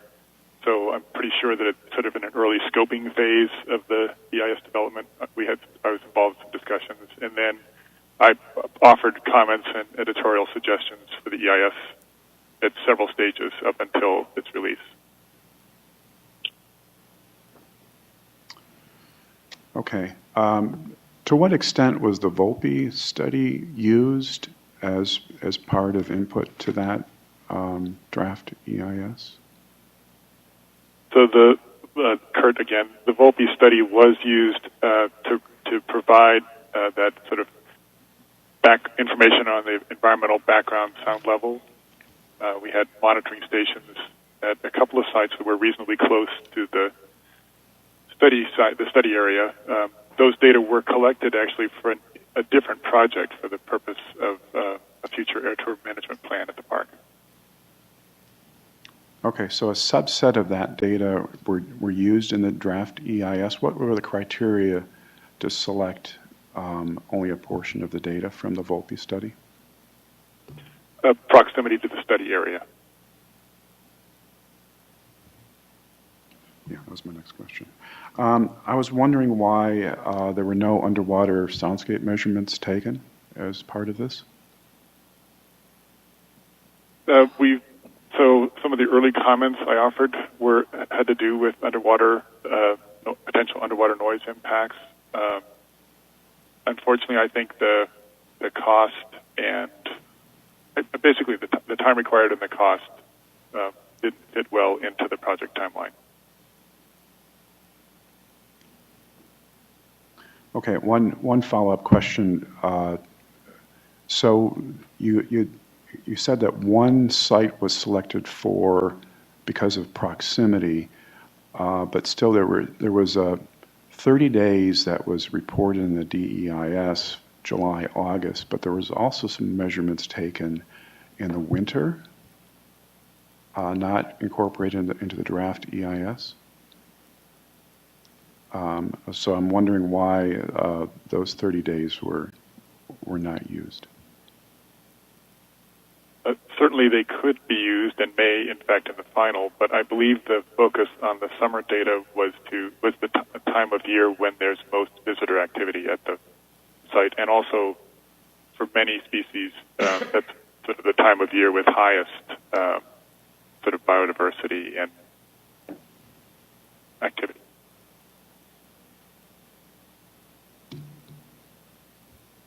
Okay. I have one more question. Okay. So I was wondering whether or not you noticed that you didn't have any assessments of herps other than just the special status, amphibians and other turtles. Is there a reason why they weren't in the draft EIS? I think there is actually not a lot of information on those species, and there's no direct information for those species in this area.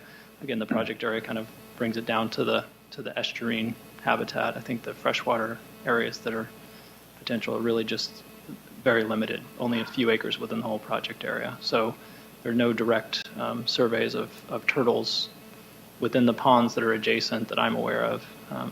I do know that we do have western pond turtles that occur in other areas of the park. I'm not sure about the exact locations. There is a feature that it's a very brackish feature that's adjacent to the developed area that from an aerial map looks like a pond, but it's got a strong saline influence. So again, we'd be looking at mostly estuarine type species as opposed to the freshwater type species. Okay, I think that we've concluded our putting the Park Service on the spot as part of our question and answer. Unless anybody else has other questions, we'll move on to the DrakesBay Oyster Company. Actually, I guess I do have one more question. So for the draft EIS, did you rely entirely on existing studies, or were information collection studies done specifically for the draft EIS? And are you doing any more for the final? So at the time that the EIS was discussed, as it went into place in fall of 2010, and it's a decision. November 2012 is the decision point. So there's from the beginning an acknowledgement and a knowledge that the process has to be completed, in a timely manner. The types of information that were looked at, if there were existing sources available, when you're talking about basic conditions, if it was something available that could be used, that was used. There are specific cases with respect to cultural resources. So under the National Historic Policy Act, a determination of eligibility was conducted on the operation, on the structures and the operation associated with the oyster operation. That had to be completed in order to find out if it's eligible for listing status. The determination was that it's not eligible. So that was completed. There was anecdotal information and references to regular flooding or flooding on an irregular basis within the developed area. There was no information in terms of elevation, so an elevation survey was conducted just to have a sense of what are the elevations. We had photographs of flooded areas, so trying to tie that to what are the real elevations. Floodplain and flood zone planning is certainly something that has to be considered as part of any of our process. So where we didn't have anything, we did do some studies. If there was existing information that was considered available, then we did use that. The other studies that were done, I think that could be tied directly would be the archaeological study associated with its references Konzak and Prazelis. That was a study that was done. It was really almost a follow-up to the work that was done in 2009 by the NRC report. So that study was actually initiated before the EIS was initiated, but it tied into better defining the ARC sites immediately adjacent to the operation, as well as any other sites that had documented shell or oyster shell. So those were the types of studies that were done, and sort of the rationale was if we didn't have any information, we needed something. If there were existing sources, then we didn't do additional work. And are you doing anything more for the final? As a result of public comments, for example? In terms of field studies, right. There are no additional field studies that have been proposed. Okay, unless the National Park Service has more to say, I think that we'll wrap up this part of the session. I want to thank you all very much for taking the time to answer our questions, some of which were probably off the wall and some of which might have been interesting, but thank you very, very much for your help in that regard. And now we'll turn to questions, and we're scheduled to go into a half-hour break at 3 o'clock, but we'll extend, we'll go into that break if we need to, so we can give adequate time to hear from you all. I think the first questions we have for the DrakesBay Oyster Company are Jennifer Brzezinski. Well, could I just make a comment first? This has kind of taken us by surprise. We had no idea that we would be answering questions here. I did hear from staff when I got here today that they had been talking to the Park Service, so the Park Service has a whole team of experts ready to answer your questions, and I'm happy to answer them today. We're going to cooperate in every way we can. I'm just not as prepared as I might have liked to have been. And the other question I have is this going to be the last opportunity for questions? Because there were some incomplete answers that you were given from the Park Service that I might be able to finish to help inform the panel. And I don't know if now's the time or if we do that at a later time. Yes, let me just answer two questions. One is that it's typical procedure that we have the sponsors talk to the committee at the first committee meeting, so we knew, and that's why we alerted Park Service that we need to hear from them. The second point is we have the comment period open until tomorrow, close of business, for exactly that reason, to make sure that if there's additional information that is pertinent to these questions, to our stream of task, that we can receive them until tomorrow night. So the best way to provide them to us is through that Drake's mailbox as we're monitoring that. Or if you have something that you can just hand over before you leave, that's the other option. So yes, there is a process to continue to provide input to us. Okay, thank you. Jennifer Rusink, I'm really glad that you are willing to entertain questions from us, and thanks for being here. And the questions that I'm trying to sort of pull together are questions to help us really understand the operations that you do in the Estero. So I have some specific things, and then also we just wanted to make sure that, I feel like we have read quite a lot about from the information that we've received from the 2009 report and also from the draft EIS in the early chapters about the operations and the species that are cultivated. But this would also just be a time for us to clarify some things.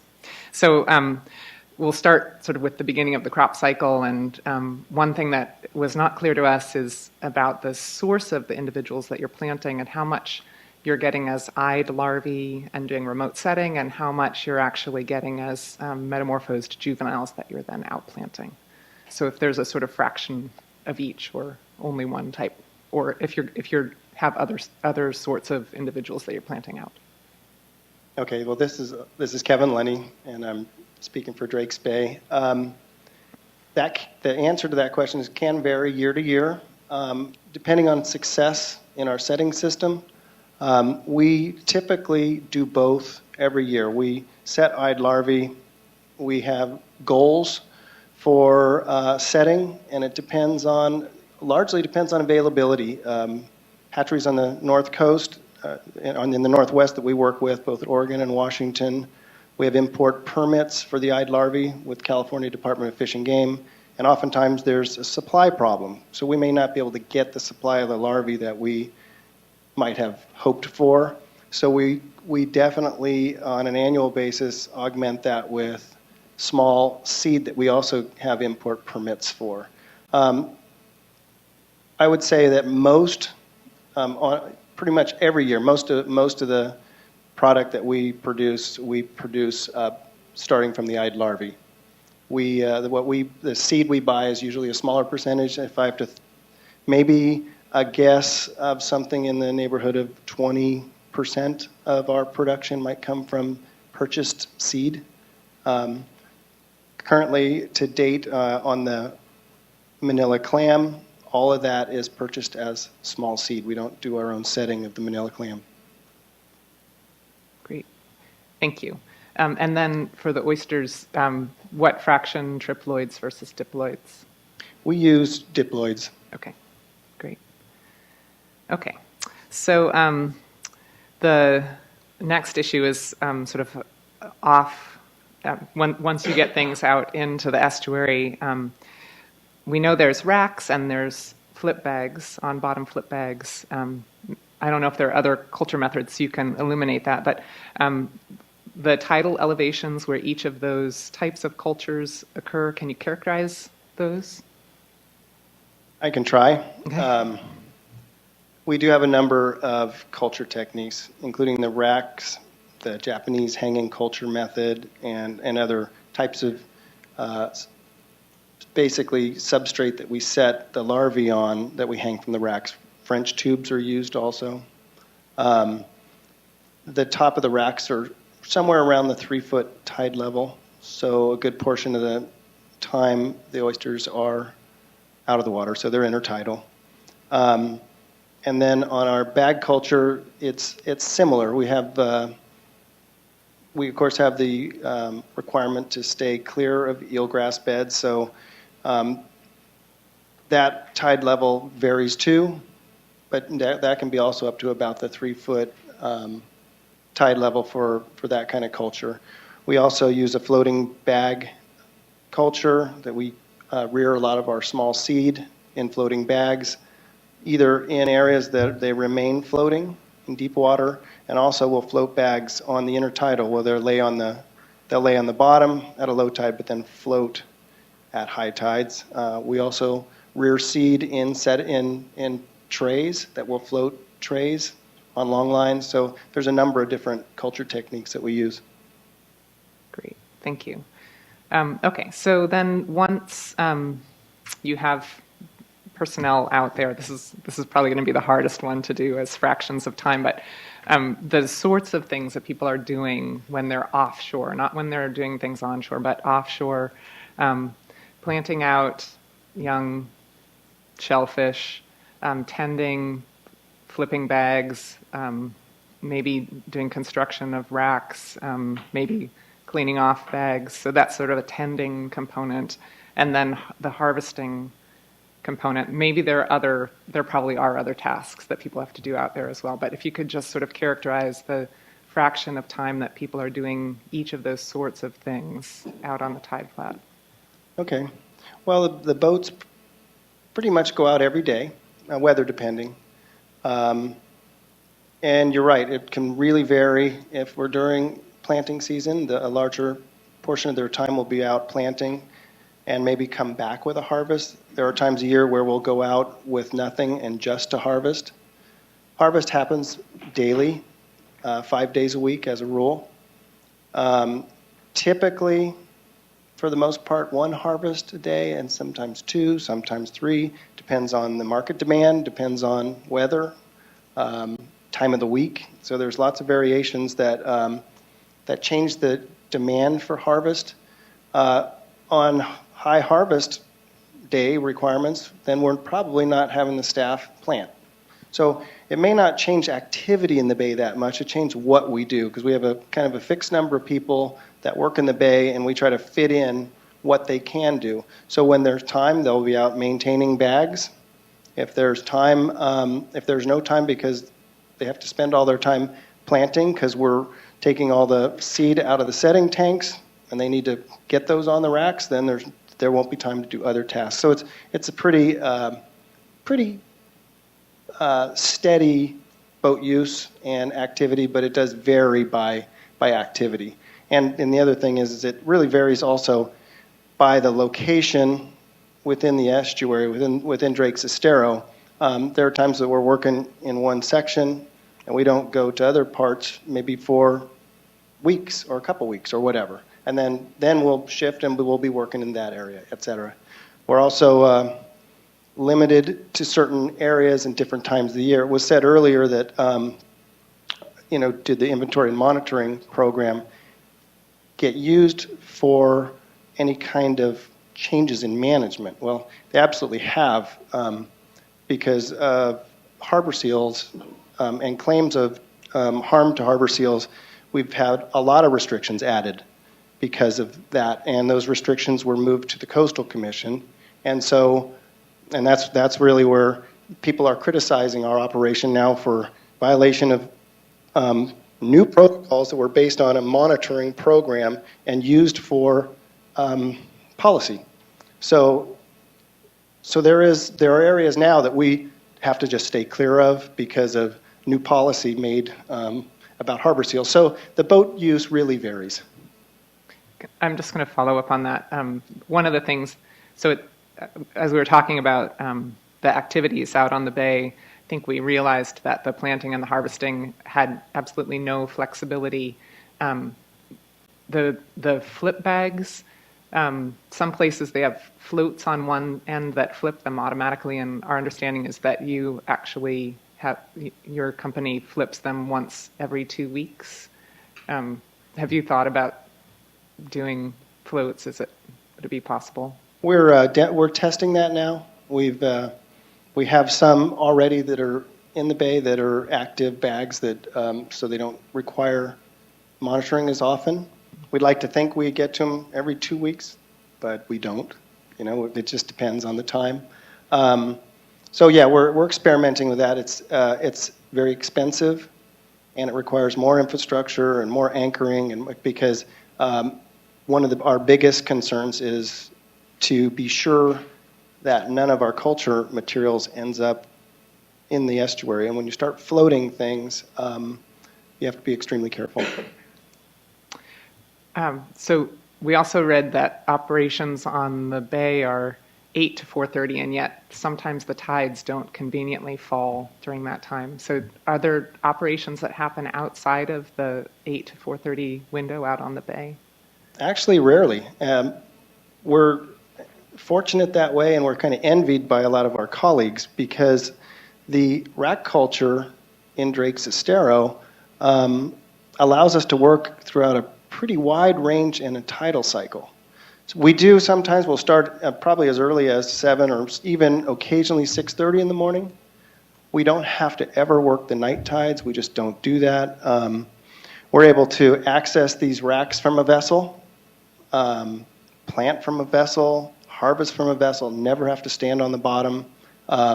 So it offers a lot of freedom when it comes to working hours. So we actually have banker's hours when it comes to oyster culture.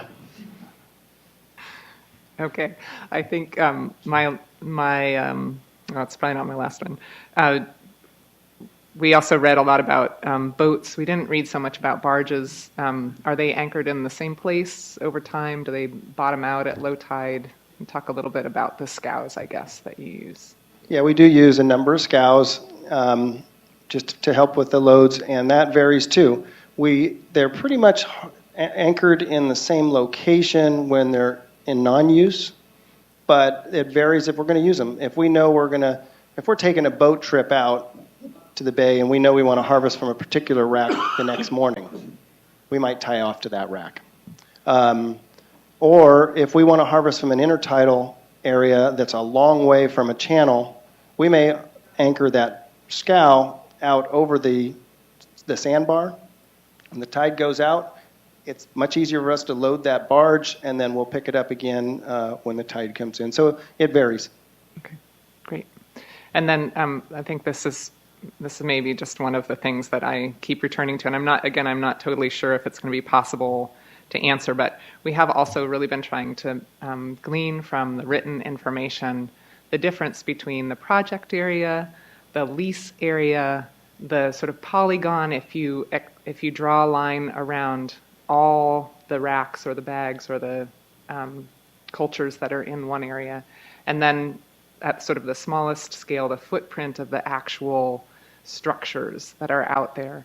And the one place where I feel like I have the least certainty from what I've read is for the flip bags, because I think we've read 88 acres or 84 acres, maybe 22 acres, and I'm still not sure if that's the polygon that outlines them or if that's the actual surface area of bags. And so if you, any insight that you can put into the area, because the footprint of the racks seems to come up as 7 acres, and a footprint of bags of 22 acres may indeed be the case. It would be a lot more bags than racks, but I'm just curious about that.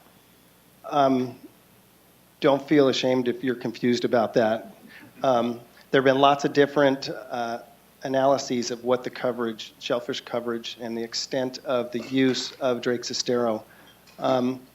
We go by a GPS survey that was done by the California Department of Public Health in 2007. They created the polygons of where the actual shellfish were at that date, at that time. I was in the boat when they were doing the GPS work. They basically went to the corners of where the bags were, so we know exactly where the bags were. So that includes the areas between the bags. The interesting part of that survey, the racks are in groups of racks, and each one of those groups of racks are considered a bed, and they're all identified. Well, what the scientists did from the health department is went around the group of racks.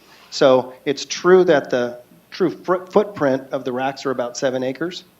So then when we talk about the less dense eelgrass under the racks, the 7 acres is probably a reasonable number. But if you look at that, the record of the health department, it includes the areas between the clusters of racks. So it overstates what really the racks might cover. But it's pretty accurate on the extent of the intertidal use of the bags at that time. Now, it is a farm, and it's no different than other farms in that we may harvest from this area and then be planting over here, and but once it's harvested, there are no oysters there, and so it's fallow. It's essentially fallow. So at that instant, at that point in time, when the health department did their survey, they excluded areas that are really shellfish growing areas, always have been for 80 years. So we've been kind of concerned about that. We're wondering how will that be handled, how will that be managed from a policy and a management standpoint. Are those going to continue to be shellfish growing areas, or are we going to be limited to what that footprint was in 2007? That 2007 footprint, the reason I go back to that, that is the footprint that the California Coastal Commission used to limit our operations, and then that was used from the Coastal Commission to the Park Service to limit our operations. Those were all those conditions to keep that footprint. We were told from the very beginning that those are temporary. Those were to keep things at status quo until things were studied, and then final determinations of extent, et cetera, would follow. Same thing with the seal protection area. We were told by everyone this was based on very scant data. It was only monitoring, and it's a temporary measure, and that once this was looked at, those could be adjusted. So that was just to clarify these different measurements of where shellfish are is it's still a bit of an unknown. Great. Do you think it would be possible to get the map from the California Department of Health that has their polygons? I mean, I don't know. Well, this may not be a question to you, but we have it. Okay. All right. Okay. Any other culture questions? Can I follow? Just one follow-up? Yeah. Can you give us some idea of the culture densities that you have for the smaller animals and also for the ones that are sort of nearing harvest, in per unit area or per bag? Yeah. The final densities are about 120 animals per bag, and we put the bags in arrays in lines. And then we usually have about the distance, about the equal distance of 4 bags or 4 to 6 bags not covered, and then we have another row of bags. That varies a little bit, but that's kind of, we use about, so intertidal coverage in a bag array might be 10 to 25% of the bottom might be covered with bags of animals up to 120 oysters per bag in a 2x4 bag. And for the racks, is there any way you can? The racks vary a little also. Again, this is farming, and productivity changes. It's pretty easy to count 120 oysters and put them in a bag. So you know by the time they reach that size, we can answer the density question on that. In our rack culture, the traditional hanging culture method, depending on how well that larvae sets, we may have densities of up to, say, maybe 100 oysters per string, and those strings are maybe every foot on the racks. So we count, and plus because it's a three-dimensional culture, it's a fairly dense culture. Now the culture that we're moving to, where most of our production is now, is the French tubes. Its production is about half that. Usually the density is about a half of what we got with the traditional culture, but it makes economic sense for us because it takes less labor and we can reuse the materials. We made the choice to do that to reduce consumables, so we don't have to buy the wire and throw that away every year, and there are different reasons for it. But so those densities do vary. So it's but that gives you a sense of what those densities are. Just one more. Sorry. Okay. What do you do about fouling on the bags with seaweeds? We really don't have a bag fouling problem. In other words, we don't have to clean bags. When we harvest them, we leave them up on the shore and let them dry, and that pretty much takes care of it. We don't have any, and the same thing's true with the harvest of the oysters from the strings. Whatever fouling's on it ends up on shore. Right now, when we wash the oysters, some of that fouling organism can actually wash back into the estuary. So part of our project is to be able to catch that sediment and those fragments. Thank you. Okay, I'm going to jump in here real quick because I have two related questions. One is in terms of if you were to go to, say, alternative D with the increased production, do you see that increase being more focused on rack culture or bag culture? Well, as the Park Service told you, that was their construct. It was their ideas to try to think of different alternatives, and that's an agency's responsibility. So they decided to use production. So that might sound reasonable in some industries. It might sound reasonable for certain types of projects, but in shellfish farming, our productivity can range wildly, and it can vary all over the board. Recently, the production's been around 450,000 pounds of shellfish meats. But, for example, we were asked in 2008 to provide a document to the California Coastal Commission, which we also gave to the Park Service, say, what is your current production? The intent was to limit us to current production. And we explained, we had Fish and Game help draw this up for us. With the differences in weather, with larval quality, and the problems we've been having with pH, with Vibrio tubiaceae, all the different challenges and the quality of the larvae, and there are all sorts of variables. So we should expect by our current production that we could maybe produce as little as 350,000 pounds, maybe up to 800,000 pounds or 850,000 pounds. That's all current production. So our concern is this could happen this year, be at what is being characterized as an increased production. It doesn't change our footprint. As I said, if the animals don't die, they're hanging from those racks. When we go out there to harvest, there are more animals on those strings. It increases production. It doesn't change our activity. These are not directly linked. These are not, okay, so my answer is,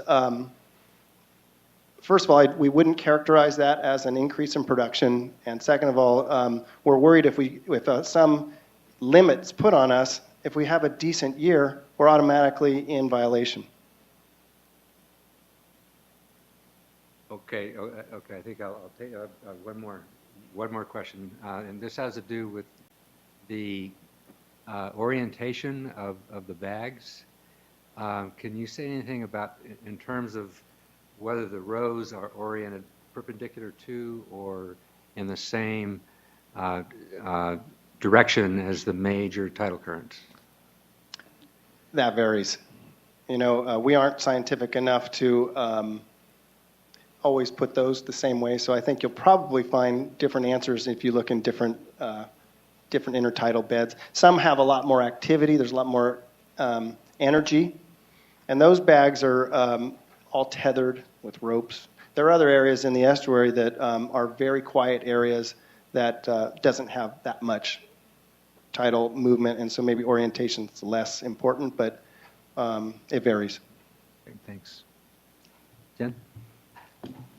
I'm interested in learning a little bit more about how your activities translate in increases or decreases with production. I understand that you can have a good year or a bad year, and the footprint of your activities don't change.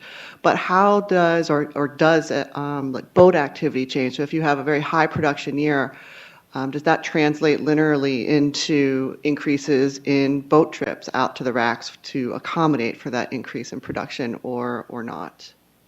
Not really. If we have better survivorship, it's the same boat trip. What that means is we're probably going to market more oysters, right? There's still the same number of days in the year, and we still harvest every day. So when we go out with that barge, instead of coming back with a half a barge, it'll be 3/4 of a barge. The same staff, and we might be out there for another 15 minutes to put those oysters on. Or we put another staff person on the boat, and we come back in the same amount of time. There's very little difference when we see changes in production. It changes our activity on the water very little. We would have more time, maybe if there are more bags, we might have some more time that we're flipping bags, so that might be one more person in the boat, so they could do it in the same tidal cycle. So it's essentially the same boat trip, the same time on the bay. Thank you for clearing that up. How about activities not associated with boat activity, like the pneumatic drills and things that are used onshore, things that were cited to contribute to the soundscapes? Do any of those activities translate into changes with production? Yeah, first of all, we didn't even know there was a soundscape issue until the draft EIS. There are lots of things that could happen there. There are changes that could be made. That just takes talking.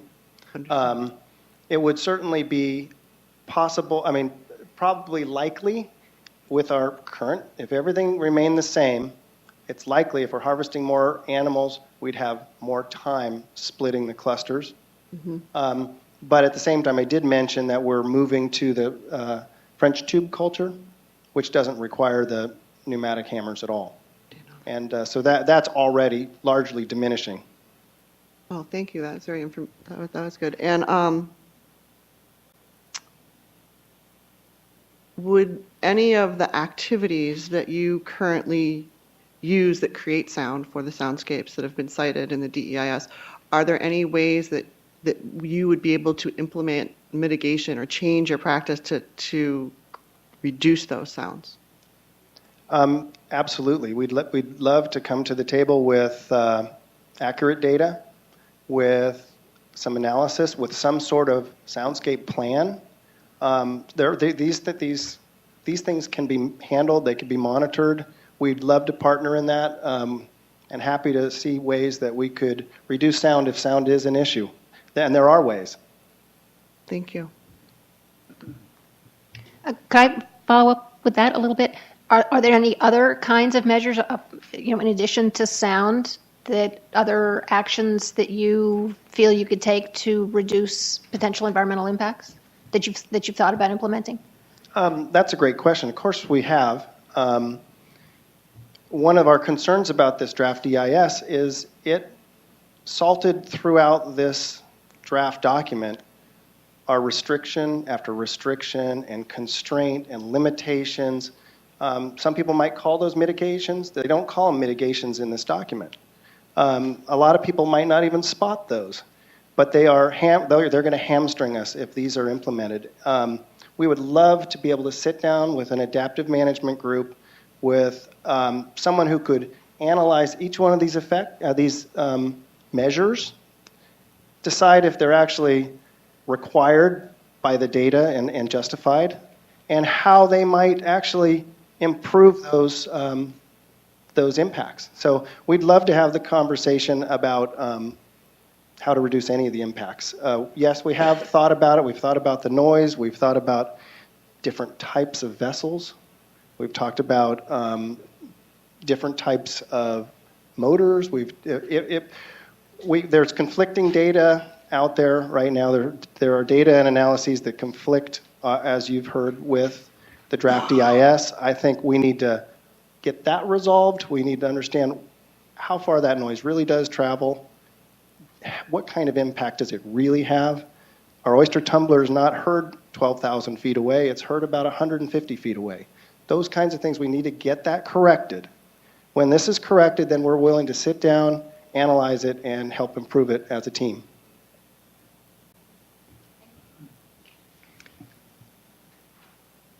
I guess I'm up. I have a couple questions. The first question I'm going to ask is not something that we're going to be able to.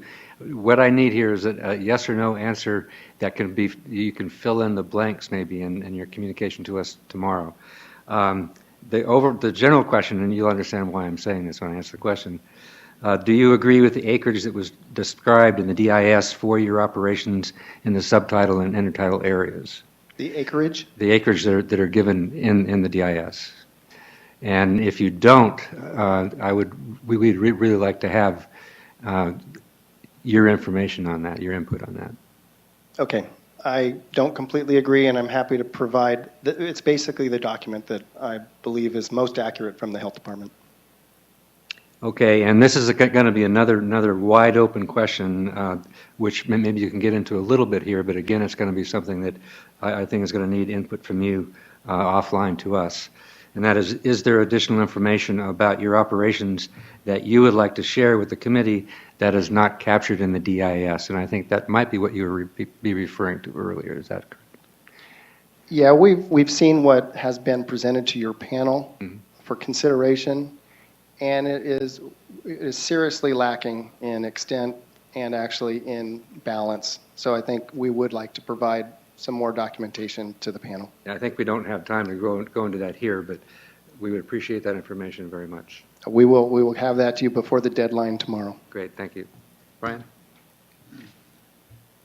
Yeah, I have a question about alternative D and the onshore operations and the changes, the modifications that are in there, because I've read it.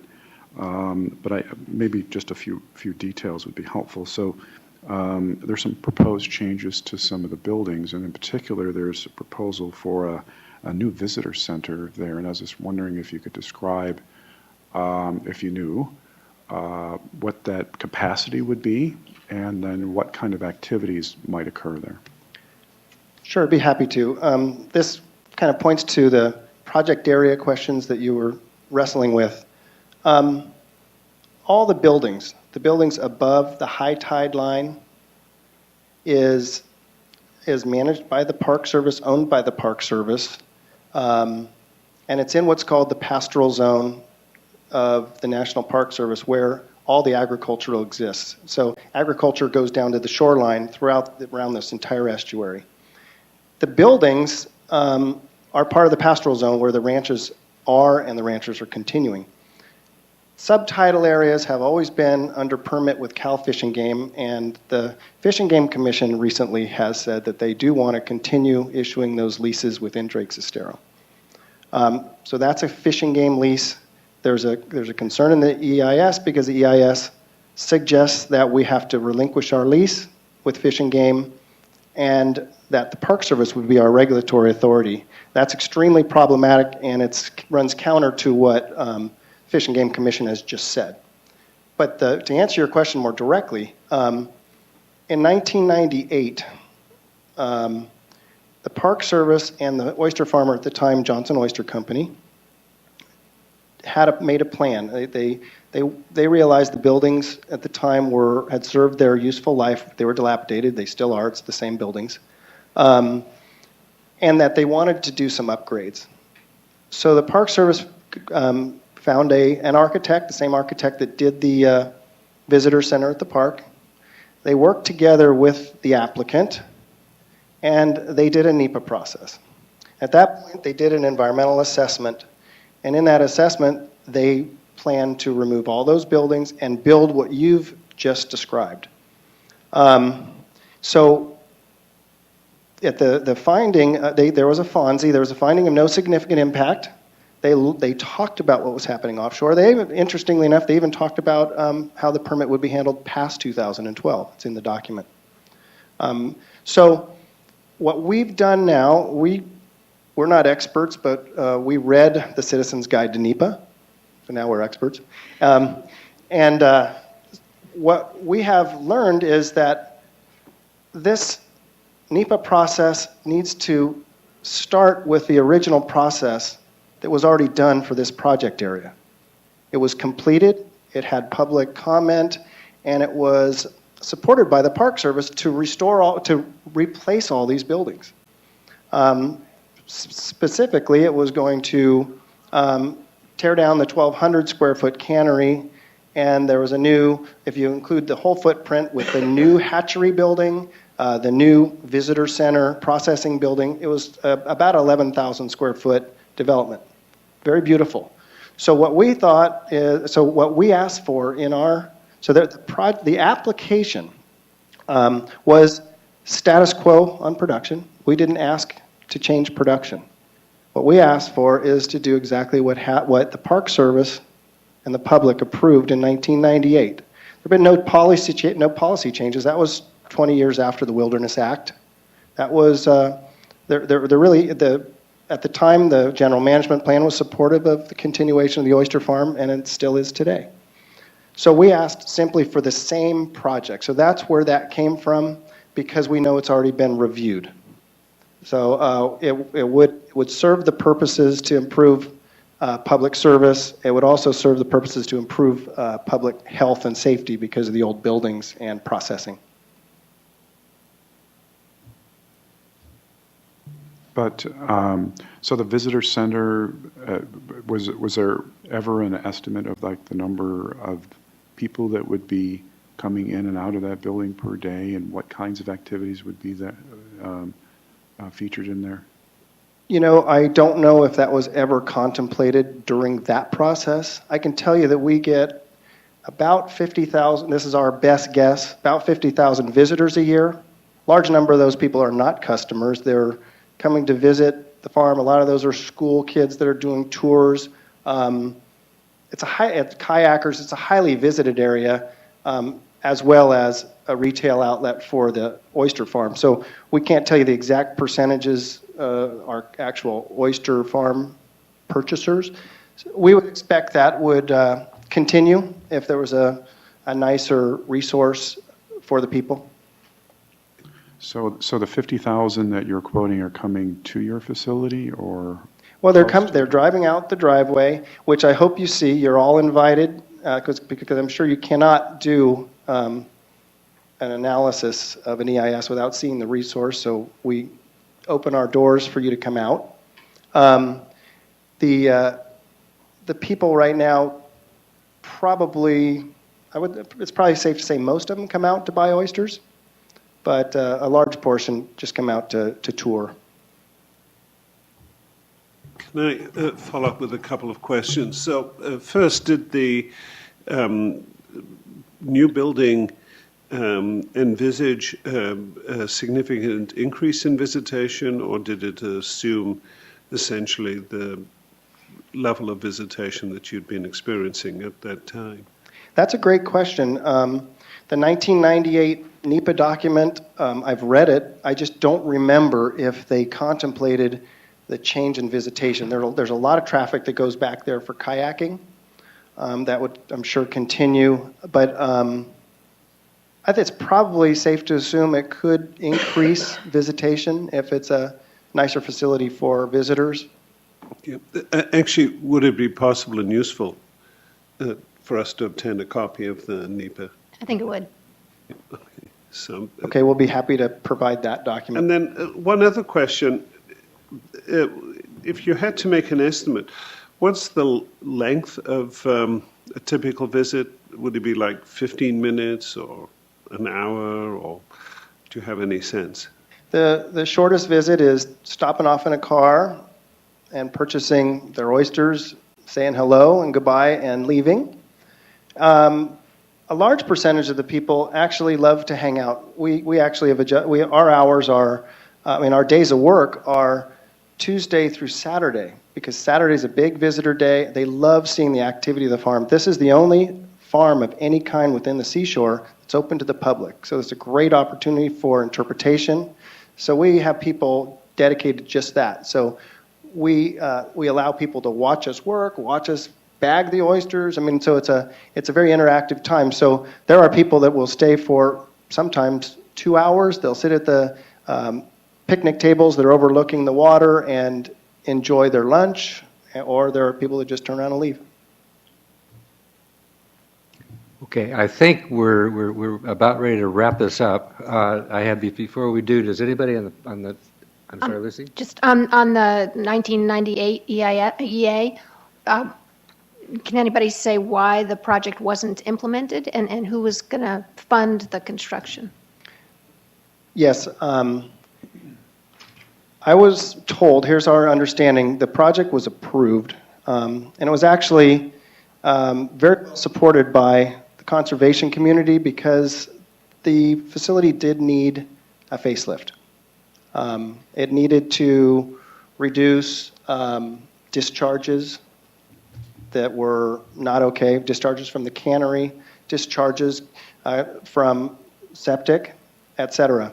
So there was a big support to see this happen. The family that was operating the oyster farm lost the patriarch. Charlie Johnson died, and it was left to be operated by other members of the family who had less experience, and for one reason or another, production began to fall off fairly quickly. We actually spoke with the banker who approved their loan, because this was going to be funded by the Johnson family. And we know the banker because we ended up using the same banker because he was, they were familiar with the operation. And basically, because of the lost profits, they were no longer comfortable, and they decided not to approve the loan, and so the project didn't go forward. Before we close this session, I want to know if anybody on the committee has questions. Assuming that we still have somebody from the Atkins Peer Review and the Marine Mammal Commission up there in the sky, are you there? I think. Yep. Okay, so I want to ask anybody on our committee if you have questions of either related to the Atkins Peer Review or to the Marine Mammals Report. silence to mean that you guys are off the hook. Thank you very, very much for your patience and sticking with us. And I want to thank everybody for their input. I think it's been very valuable for us, and we look forward to being overwhelmed with more information tomorrow. So just in terms of logistics, we are a little bit behind schedule, but I still want everybody to have 10 minutes to stretch their legs, maybe biology break, and just return promptly back here at 3:40, at which point we're going to start with a public comment session. Just a quick overview how we're going to handle that. We have provided folks to attend either remotely or in the room with a sign-up sheet, so we're going to go by the order we received the sign-ups, go down the list with the 5-minute public comments. If we do have extra time on the agenda after we go through the list, please identify yourself on the phone with *1, or people in the room, raise your hands if you would like to make additional comments to accommodate if there's anything new you'd like to add to the conversation. But for now, let's take a 10-minute break and be back at 3:40. Thank you so much for all of you to help answer these questions. And again, I apologize that we jumped these questions on you. We were not aware how many questions would arise on the operation. So thank you so much for impromptu helping us out.